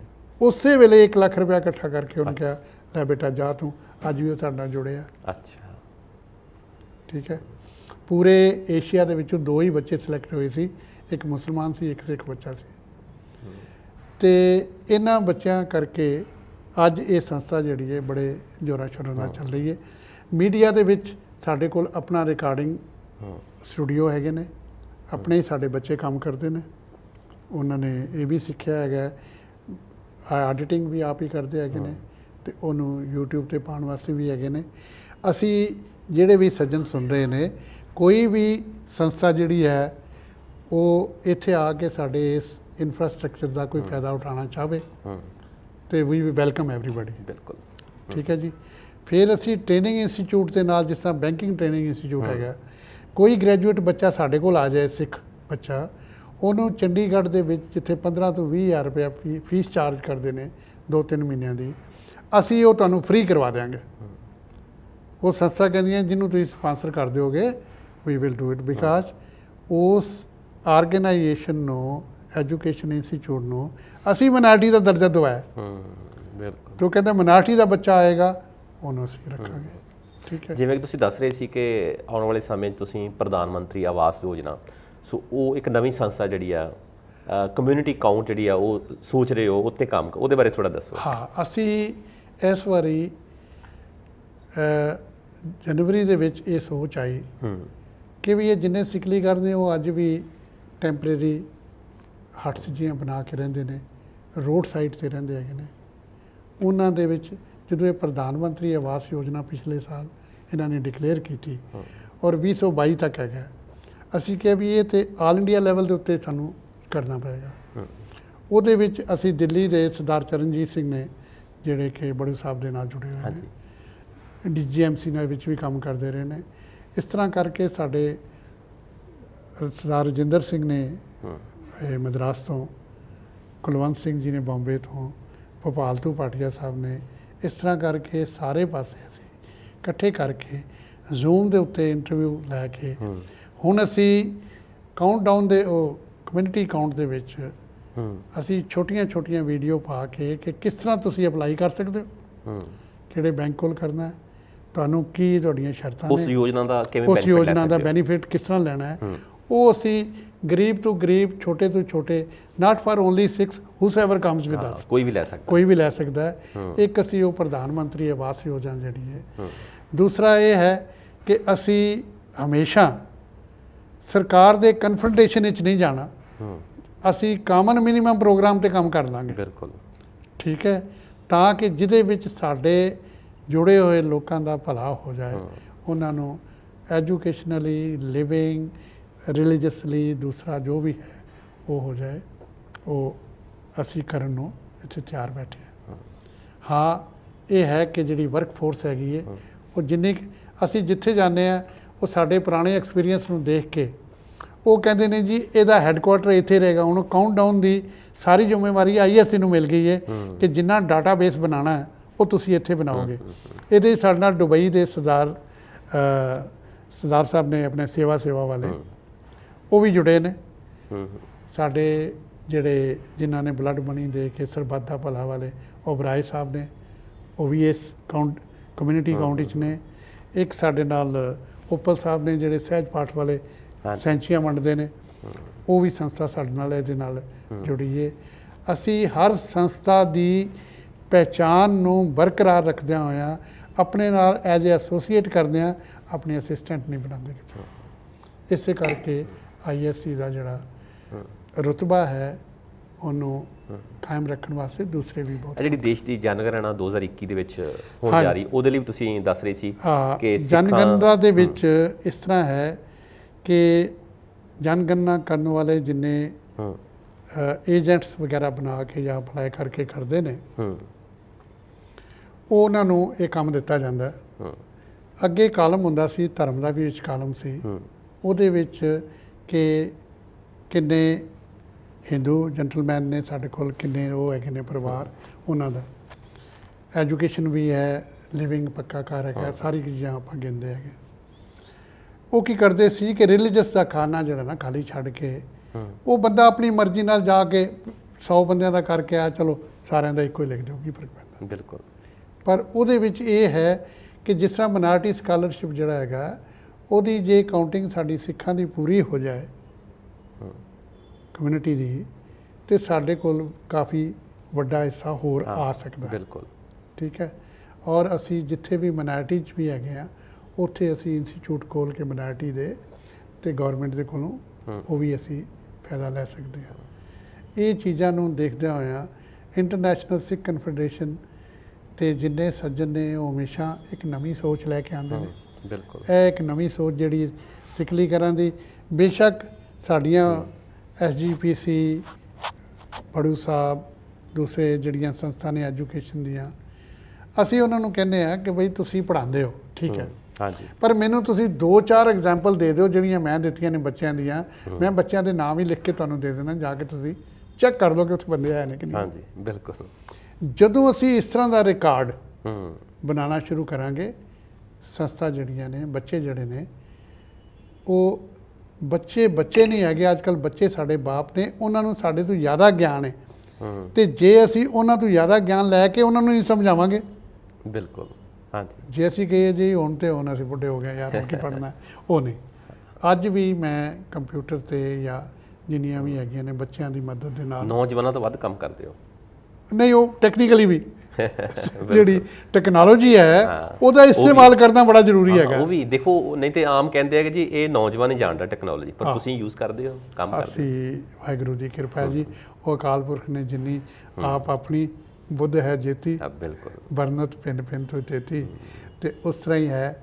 ਅਸੀਂ ਤੁਸੀਂ ਅੱਜ ਆਇਓ, ਤੁਹਾਡੇ ਨਾਲ ਬੈਠ ਕੇ ਇਹ ਜਿਹੜੀ ਜਨਤਾ ਦੇ ਨਾਲ ਸਾਡਾ ਰੂਬਰੂ ਹੋਵਾਂਗੇ। ਸੋ ਅਸੀਂ ਕਾਮਨਾ ਕਰਦੇ ਹਾਂ ਕਿ ਤੁਹਾਡੀ ਉਮਰ ਲੰਮੀ ਹੋਵੇ, ਤੁਹਾਡੀ ਸੰਸਥਾ ਦੀ ਉਮਰ ਲੰਮੀ ਹੋਵੇ, ਤੇ ਇਸੇ ਤਰ੍ਹਾਂ ਕੰਮ ਕਰਦੇ ਰਹੋ। ਔਰ ਨਾਲ ਦੀ ਨਾਲ ਇਹ ਜ਼ਰੂਰ ਦੱਸ ਕੇ ਜਾਓ ਕਿ ਜੇ ਕੋਈ ਸੱਜਣ ਤੁਹਾਡੀ ਸੰਸਥਾ ਨਾਲ ਜੁੜਨਾ ਚਾਹੁੰਦਾ ਹੈ, ਫਾਈਨੈਂਸ਼ੀਅਲ ਮਦਦ ਕਰਨੀ ਚਾਹੁੰਦਾ ਹੈ, ਤੁਹਾਡੇ ਕੋਚਿੰਗ ਸੈਂਟਰ 'ਚ ਪੜ੍ਹਾਉਣਾ ਚਾਹੁੰਦਾ ਹੈ, ਜਾਂ ਕੋਈ ਤੁਹਾਡੀ ਫੈਲੋਸ਼ਿਪ ਦੇ ਵਿੱਚ ਫਾਇਦਾ ਲੈਣਾ ਚਾਹੁੰਦਾ ਹੈ, ਤਾਂ ਉਹਦੇ ਬਾਰੇ ਤੁਸੀਂ ਦੱਸੋ ਕਿ ਕਿਵੇਂ ਸੰਪਰਕ ਕਰਨ, ਕਿਵੇਂ ਤੁਹਾਨੂੰ ਦੱਸ ਸਕਦੇ। ਵੀਰ ਜੀ, ਸਾਡਾ ਇੰਟਰਨੈਸ਼ਨਲ ਸਿੱਖ ਕਨਫੈਡਰੇਸ਼ਨ ਇੱਕ ਮਿਸ ਨਾਰਮ ਹੋ ਜਾਂਦਾ ਕਈਆਂ ਦੇ ਕੋਲ, ਉਹ ਸਿੱਖ ਫੈਡਰੇਸ਼ਨ ਸਮਝਣ ਲੱਗ ਜਾਂਦੇ। ਹਾਂ, ਬਿਲਕੁਲ ਬਿਲਕੁਲ, ਹਾਂ। ਮੈਂ ਇੱਕ ਬੜੀ ਚੰਗੀ ਤਰ੍ਹਾਂ ਸਾਰਿਆਂ ਦੇ ਧਿਆਨ 'ਚ ਲਿਆਉਣਾ ਚਾਹੁੰਦਾ ਕਿ ਕਨਫੈਡਰੇਸ਼ਨ ਦਾ ਮਤਲਬ ਹੈਗਾ ਕਿ ਬਹੁਤ ਸਾਰੀਆਂ ਸੰਸਥਾ ਨੂੰ ਇਕੱਠਾ ਕਰਨਾ। ਸਿੱਖ ਇਸ ਵਾਸਤੇ ਹੈਗਾ ਕਿ ਅਸੀਂ ਇੰਸਟੀਚਿਊਟ ਆਫ ਸਿੱਖ ਸਟੱਡੀ 'ਚੋਂ ਆਏ ਹਾਂ, ਅਸੀਂ ਉਹਨਾਂ ਦੀ ਇੱਕ ਦੇਣ ਹੈਗੇ ਆ, ਤੇ ਸਾਨੂੰ ਸਿੱਖ ਨਾਲ ਰੱਖਣਾ ਪੈਂਦਾ। ਵੈਸੇ ਸਾਡੇ ਕੋਲ ਜਿੰਨੀਆਂ ਸੰਸਥਾ ਜੁੜੀਆਂ ਨੇ, ਅੱਜ ਸਾਡੇ ਕੋਲ 22-24 ਸੰਸਥਾ ਨੇ ਜਿਹੜੀਆਂ ਸਾਡੇ ਨਾਲ ਐਸੋਸੀਏਟ ਬਣ ਕੇ ਕੰਮ ਕਰ ਰਹੀਆਂ ਨੇ। ਸਾਡੇ ਵਾਸਤੇ ਕੁਝ ਨਹੀਂ ਹੈਗਾ, ਸਿਰਫ ਅਸੀਂ ਇੱਕ ਇਨੀਸ਼ੀਅਲ ਮੈਂਬਰਸ਼ਿਪ ਜ਼ਰੂਰ ਲੈਂਦੇ ਹੈਗੇ ਆ, ਬਿਲਕੁਲ, ਤਾਂ ਕਿ ਫ੍ਰੀ ਵਾਲੀ ਚੀਜ਼ ਦਾ ਲੋਕੀ ਮੁੱਲ ਨਹੀਂ ਪਾਉਂਦੇ। ਬਿਲਕੁਲ ਬਿਲਕੁਲ, ਠੀਕ ਹੈ ਸਰ। ਅਸੀਂ 500 ਰੁਪਈਆ ਸਾਡਾ ਸਾਲ ਦਾ ਹੈ membership the. Membership is always open. ਉਹਨਾਂ ਨੂੰ ਆਪਣਾ ਬਾਇਓਡਾਟਾ ਥੋੜ੍ਹਾ ਜਿਹਾ ਭੇਜਣਾ ਪੈਂਦਾ ਨਾਲ, ਤੇ ਬਾਕੀ ਜਿਹੜਾ ਦਾਨ ਦੇਣ ਵਾਸਤੇ, ਬੱਚਿਆਂ ਵਾਸਤੇ ਕੋਈ ਇੰਡੀਵਿਜੂਅਲ ਇਹ ਚਾਹਵੇ ਕਿ ਜੀ ਮੇਰੇ ਵਾਸਤੇ ਬੱਚਾ ਦੱਸੋ ਜਿਹਦੀ ਮੈਂ ਮਦਦ ਕਰਨੀ ਹੈ, ਉਸ ਬੱਚੇ ਦਾ ਟੈਲੀਫੋਨ ਨੰਬਰ, ਫੋਟੋ, ਸਾਰਾ ਕੁਝ ਅਸੀਂ ਉਹਨਾਂ ਨੂੰ ਦੇਵਾਂਗੇ। ਉਸ ਬੱਚੇ ਦਾ ਜਿੰਨਾ ਖਰਚਾ ਹੈਗਾ ਉਹ ਸਾਡੇ ਥਰੂ ਜਾਏਗਾ, ਤਾਂ ਕਿ ਉਹਨਾਂ ਨੂੰ, ਬੱਚਿਆਂ ਨੂੰ ਜਿਹੜੇ ਵੀ ਦਾਨ ਦੇਣਗੇ, ਉਹਨਾਂ ਨੂੰ ATG ਦੇ ਵਿੱਚ 50% ਕੰਸੈਸ਼ਨ ਮਿਲੇਗਾ ਇਨਕਮ ਟੈਕਸ ਦੇ ਵਿੱਚ। ਇੱਕ ਉਹ ਹੈਗਾ 12A ਦੀ ਸਾਡੀ ਸੈਂਕਸ਼ਨ ਹੈ, ਜਿੰਨਾ ਵੀ ਦਾਨ ਆਉਂਦਾ ਉਹ 'ਤੇ ਸਾਨੂੰ ਕੋਈ ਟੈਕਸ ਨਹੀਂ ਹੈਗਾ। ਬਿਲਕੁਲ, ਇਹ ਵੀ ਅਸੀਂ ਬੜੀ ਮੁਸ਼ਕਲ ਦੇ ਨਾਲ ਜਨਰਲ ਸਾਹਿਬ ਤੇ ਮੈਂ ਮਿਲ ਕੇ ਕਰਦੇ ਰਹੇ ਹਾਂ। ਅੱਜ ਵੀ ਸਾਨੂੰ ਇੱਕ ਜਿਹੜੀ ਸਾਡਾ ਕਾਟ ਹੈਗਾ ਕਿ ਬਾਹਰ ਦੇ ਜਿੰਨੇ ਸਾਡੇ NRI ਮੈਂਬਰਸ ਵੀ ਹੈਗੇ ਨੇ, ਹੋਰ ਵੀ ਜਿਹੜਾ ਜੁੜਨਾ ਚਾਹੁੰਦੇ ਨੇ ਜੁੜ ਰਹੇ ਨੇ ਸਾਡੇ ਨਾਲ। ਪਰ ਉਹ ਇਸ ਤਰ੍ਹਾਂ ਹੈਗਾ ਕਿ ਉਹ ਡਾਲਰਾਂ 'ਚ ਪੈਸੇ ਨਹੀਂ ਭੇਜ ਸਕਦੇ ਸਾਨੂੰ, ਕਿਉਂਕਿ ਸਾਡੇ ਕੋਲ FCRA ਜਿਹੜੀ ਹੈ 2 ਵਾਰੀ ਸਾਡੀ ਮਿਸ ਨਾਰਮ ਕਰਕੇ ਨੇਮ ਕਰਕੇ ਉਹਨਾਂ ਨੇ ਸਾਡੀ ਰਿਜੈਕਟ ਕੀਤੀ, ਉਹਨੇ ਤੀਜੀ ਵਾਰੀ ਫੇਰ ਕੀਤਾ। ਔਰ ਇਸ ਵਾਰੀ IB ਦੇ ਬੰਦਿਆਂ ਨੇ ਆ ਕੇ 6 ਘੰਟੇ ਮੇਰੇ ਆਫਿਸ ਦਾ ਸਾਰਾ ਚੈੱਕ ਕੀਤਾ and they have gone very satisfied. I hope ਕਿ ਸਾਨੂੰ ਜੇ ਮਿਲ ਜਾਏ ਤੇ ਫਿਰ ਜਿਹੜੀ ਪੈਸੇ ਦੀ ਹੈ ਤੇ ਫਿਰ ਅਸੀਂ ਹਰ ਡਿਸਟ੍ਰਿਕਟ ਦੇ ਵਿੱਚ 2-2 3-3 coaching centre, homework tuition centre ਹਰ ਬਲਾਕ ਦੇ ਵਿੱਚ 2-2 3-3 ਖੋਲਾਂਗੇ। ਰਾਜਪੁਰੇ ਦੇ ਕੋਲ ਅਸੀਂ 7 ਪਿੰਡਾਂ ਦੇ ਵਿੱਚ ਗੁਰਦੁਆਰਾ ਸਾਹਿਬ ਵਿੱਚ ਕੋਚਿੰਗ ਸੈਂਟਰ, ਜਿਹਦੇ ਵਿੱਚ ਪਿੰਡ ਦੇ ਖਾਲੀ ਬੈਠੇ ਬੱਚੇ ਬੱਚੀਆਂ ਉਹਨਾਂ ਨੂੰ ਅਸੀਂ ਪਾਕਟ ਮਨੀ ਦਿੰਦੇ ਹਾਂ। ਉਹ 1.5 ਘੰਟਾ ਆ ਕੇ ਬੱਚਿਆਂ ਨੂੰ ਪੜ੍ਹਾਉਂਦੇ ਨੇ, ਹੋਮਵਰਕ ਕਰਾਉਂਦੇ ਨੇ। ਉਹਦੇ ਨਾਲ ਬੱਚਿਆਂ ਦੇ ਵਿੱਚ ਇੱਕ ਖਾਸ ਕਿਸਮ ਦਾ ਜਜ਼ਬਾ ਜਿਹੜਾ ਹੈ ਉਹ ਦੇਖਣ ਨੂੰ ਮਿਲਦਾ ਕਿ ਵੀ ਅਸੀਂ ਪੜ੍ਹਨਾ, ਅਸੀਂ ਅੱਗੇ ਵਧਣਾ। ਅਸੀਂ ਜਾ ਕੇ ਵਿੱਚ ਕਦੀ ਹਾਂ ਪੁੱਤਰ ਤੂੰ ਕੀ ਬਣਨਾ ਚਾਹੁੰਦਾ, ਤੂੰ ਕਿਹਦੇ ਕੋਲੋਂ ਜ਼ਿਆਦਾ ਪ੍ਰਭਾਵਿਤ ਹੈਗਾ ਉਹ ਦੱਸ। ਜਦੋਂ ਤੁਸੀਂ ਇੰਟਰੈਕਸ਼ਨ ਕਰਦੇ ਹੋ ਬੱਚਿਆਂ ਦੇ ਨਾਲ ਫਿਰ ਬੱਚੇ ਆਪਣੇ ਆਪ ਫਿਰ ਉਹ ਲਿਟਰੇਚਰ ਪੜ੍ਹਦੇ ਨੇ, ਜੁੜਦੇ ਨੇ। ਮੈਂ ਆਪਣੀ ਪਰਸਨਲ ਗੱਲ ਦੱਸਣਾ ਤੁਹਾਨੂੰ, ਮੈਂ 8ਵੀਂ 'ਚ ਪੜ੍ਹਦਾ ਸੀ ਤੇ ਸਾਡੇ ਇੱਕ ਟੀਚਰ ਨੇ ਕਿਹਾ ਕਿ ਜੇ ਤੂੰ NDA ਚਲਾ ਗਿਆ ਨਾ ਤੇ ਤੇਰੀਆਂ ਕੋਈ ਜਰਾਬਾਂ ਵੀ ਮੋੜ ਕੇ ਰੱਖਿਆ ਕਰੇਗਾ ਤਾਂ ਕਿ ਤੈਨੂੰ ਜਰਾਬਾਂ ਪਾਉਣ ਲੱਗਿਆ ਐਂ ਹੀ ਕਰਨਾ ਪਏ। That was the day I thought I must go to the army and become an army officer. ਅੱਜ ਵਾਹਿਗੁਰੂ ਦੀ ਇੰਨੀ ਕਿਰਪਾ ਹੈ ਕਿ ਅਸੀਂ ਬਿਨਾਂ ਕਿਸੇ ਅਲਾਉਂਸ ਤੋਂ ਬਲਕਿ ਆਪਣੇ ਕੋਲੋਂ ਹੀ ਕੁਝ ਕੰਟਰੀਬਿਊਸ਼ਨ ਕਰਕੇ ਇਹੋ ਜਿਹੀ ਸੰਸਥਾ ਦਾ ਨੰਬਰ 2 ਜੇ ਬਣਨਾ 14 ਸਾਲ ਬਹੁਤ ਵੱਡਾ ਟਾਈਮ ਹੁੰਦਾ ਹੈ। ਜਨਰਲ ਸਾਹਿਬ ਨੇ ਇੰਨਾ ਕੁਝ ਸਿਖਾਇਆ ਹੈ। ਅੱਜ ਵੀ ਅਸੀਂ ਡਾਕਟਰ ਜੋਲ ਦੇ ਕੋਲ ਨਾਲ ਦੇਖਦੇ ਹਾਂ ਜਦੋਂ ਕੋਈ ਗੱਲ ਹੋਵੇ ਕਿ ਸਰ ਇਹਨੂੰ ਇਸ ਤੋਂ ਚੰਗੇ ਤਰੀਕੇ ਨਾਲ ਕਿੱਦਾਂ ਕਰ ਸਕਦੇ ਹਾਂ। ਬਿਲਕੁਲ ਹੀ ਕੰਟਰੀਬਿਊਟਡ। ਬਹੁਤ ਜਿਹੜਾ ਚੰਗਾ ਲੱਗਦਾ ਹੈ ਕਿ ਇਸ ਸੰਸਥਾ ਦੇ ਨਾਲ ਜਿੰਨੇ ਲੋਕ ਜੁੜਨਾ ਚਾਹੁੰਦੇ ਨੇ we are open to everybody. ਠੀਕ ਹੈ, ਕਿਸੇ ਨੂੰ ਕੋਈ ਮਨਾਹੀ ਨਹੀਂ ਹੈਗੀ, ਕਿਉਂਕਿ ਮੇਰੀ ਇਹ ਸੋਚ ਹੈਗੀ ਕਿ ਹਰ ਇਨਸਾਨ ਜੋ ਆਪਣੇ 2 ਪੈਰਾਂ 'ਤੇ ਚੱਲ ਰਿਹਾ ਉਹਦੇ ਵਿੱਚ ਪਰਮਾਤਮਾ ਨੇ ਕੋਈ ਨਾ ਕੋਈ ਗੁਣ ਐਸਾ ਪਾਇਆ। ਅਸੀਂ ਉਹ ਗੁਣ ਦੇਖਣਾ, ਉਹਦੇ ਔਗਣਾਂ ਵੱਲ ਨਹੀਂ ਦੇਖਣਾ, ਉਹਨੂੰ ਅਸੀਂ ਉਹ ਕਾਮਨ ਮਿਨੀਮਮ ਪ੍ਰੋਗਰਾਮ ਵਿੱਚ ਲੈ ਆਉਣਾ। ਇਹ ਸਾਡੀ ਸੋਚ, ਇਹ ਸਾਡੀ ਅਪਰੋਚ ਹੈਗੀ ਹੈ ਔਰ ਇਸੇ ਨੂੰ ਲੈ ਕੇ ਅਸੀਂ ਅੱਗੇ ਜਾਣ ਦੀ ਕੋਸ਼ਿਸ਼ ਕਰ ਰਹੇ ਹਾਂ। ਸੋ ਬਹੁਤ ਸ਼ੁਕਰੀਆ ਤੁਸੀਂ ਟਾਈਮ ਕੱਢਿਆ। ਸੋ ਅਸੀਂ ਕਾਮਨਾ ਕਰਾਂਗੇ ਕਿ ਬਹੁਤ ਅੱਗੇ ਜਾਓ, ਕਿਉਂਕਿ ਇਹ ਜਿਹੜਾ ਤੁਹਾਡਾ ਜਿਹੜਾ ਕੁਨਬਾ ਵੱਡਾ ਹੋਏਗਾ ਇਹ ਪੋਲੀਟੀਕਲ ਕੁਨਬਾ ਨਹੀਂ ਹੈ, ਇਹ ਮਨੁੱਖਤਾ ਨਾਲ ਜੁੜਿਆ ਕੁਨਬਾ ਹੈ, ਇਹ ਵਿਦਿਆਰਥੀ ਨਾਲ ਜੁੜਿਆ ਹੈ, ਇਹ ਸਿੱਖ ਸੰਸਥਾਵਾਂ ਜਿਹੜੀਆਂ, ਕਿਉਂਕਿ ਕਨਫੈਡਰੇਸ਼ਨ ਕਈ ਸੰਸਥਾਵਾਂ, ਸੋ ਕਈ ਸੰਸਥਾਵਾਂ ਦੇ ਨਾਲ ਜੁੜਿਆ ਹੈ। ਸੋ ਕਹਿੰਦੇ ਨਾ ਅਕੇਲੇ ਹੀ ਚਲਾ ਥਾ ਜਾਨਬੇ ਮੰਜ਼ਿਲ, ਲੋਕ ਸਾਥ ਆਤੇ ਗਏ ਔਰ ਕਾਰਵਾਂ ਬਣਤਾ ਚਲਾ ਗਿਆ। ਸੋ ਅਸੀਂ ਚਾਹਾਂਗੇ ਕਿ ਤੁਹਾਡਾ ਕਾਰਵਾਂ ਜਿਹੜਾ ਉਹ ਵੱਡਾ ਹੁੰਦਾ ਜਾਵੇ, ਅੱਗੇ ਵਧੋ। ਸੋ ਬਹੁਤ ਸ਼ੁਕਰੀਆ, ਤੁਸੀਂ ਮਸ਼ਰੂਫੀਅਤ ਭਰੇ ਸਮੇਂ 'ਚੋਂ ਟਾਈਮ ਕੱਢਿਆ। ਸੋ ਤੁਹਾਡਾ ਵੀ ਦਰਸ਼ਕੋ ਸ਼ੁਕਰੀਆ ਕਿ ਤੁਸੀਂ ਸਾਡਾ ਇਹ ਪ੍ਰੋਗਰਾਮ ਸੁਣਿਆ, ਅੱਗੇ ਸ਼ੇਅਰ ਕੀਤਾ, ਅੱਗੇ ਵਧਾਇਆ। ਸੋ ਤੁਸੀਂ ਵੀ ਸੰਸਥਾ ਨਾਲ ਜੁੜੋ ਔਰ ਅੱਗੇ ਲੋਕਾਂ ਨੂੰ ਦੱਸੋ। ਔਰ ਮੇਰੇ ਵੱਲੋਂ ਬੇਨਤੀ ਹੈ ਕਿ ISC ਦਾ ਦਰ 24 ਘੰਟੇ 7 ਦਿਨ ਖੁੱਲ੍ਹਾ ਹੈ। ਕਿਸੇ ਸੱਜਣ ਨੇ ਕੋਈ ਵੀ ਆ ਕੇ ਪੁੱਛਣਾ ਹੋਵੇ, ਅੱਗੇ ਵਧਣ ਵਾਸਤੇ ਕੋਈ ਬੱਚਿਆਂ ਦੀ ਗਾਈਡਲਾਈਨ ਲੈਣੀਆਂ ਹੋਵੇ, ਮੈਂ ਤੁਹਾਨੂੰ ਦੱਸਣਾ ਭੁੱਲ ਗਿਆ। ਕਿਹੜਾ ਸੈਕਟਰ ਹੈ ਦੱਸ ਦਿਓ ਲੋਕੇਸ਼ਨ। ਸਾਡਾ ਲੋਕੇਸ਼ਨ ਜਿਹੜੀ ਹੈਗੀ ਹੈ ਜੀ 28 ਸੈਕਟਰ ਮੱਧਿਆ ਮਾਰਗ ਦੇ ਉੱਤੇ ਪਲਾਟ ਨੰਬਰ 1 ਦੇ ਵਿੱਚ ਹੈਗਾ ਗੁਰੂ ਗ੍ਰੰਥ ਸਾਹਿਬ ਭਵਨ। ਉਹਦੇ ਵਿੱਚ ਅਸੀਂ ਹੈਗੇ ਆ ਇਸ ਆਪਣਾ ਇਹਦਾ ਆਪਣਾ ਪੱਕਾ ਆਫਿਸ ਨਹੀਂ, ਫਸਟ ਫਲੋਰ ਦੇ ਉੱਤੇ ਪੱਕਾ ਆਫਿਸ ਹੈਗਾ। ਤੁਸੀਂ ਜਦੋਂ ਮਰਜ਼ੀ ਆਓ, ਟੈਲੀਫੋਨ ਕਰਕੇ ਆਓਗੇ। ਸਾਡਾ ਟੈਲੀਫੋਨ ਨੰਬਰ ਜੇ ਕਿਸੇ ਨੇ ਨੋਟ ਕਰਨਾ ਹੈ ਤਾਂ ਕਰ ਸਕਦੇ ਨੇ, 9878116879। ਔਰ ਕਿਸੇ ਵੀ ਟਾਈਮ 'ਤੇ ਟੈਲੀਫੋਨ ਕਰੋ। ਇਹ ਟੈਲੀਫੋਨ 10 ਦਾ ਹੈ, 24 ਘੰਟੇ ਤੁਸੀਂ ਕਦੇ ਵੀ ਟੈਲੀਫੋਨ ਕਰੋਗੇ, ਆਈ ਵਿਲ ਬੀ ਅਵੇਲੇਬਲ 24/7। ਹਾਂਜੀ, ਸ਼ੁਕਰੀਆ ਬਹੁਤ ਬਹੁਤ।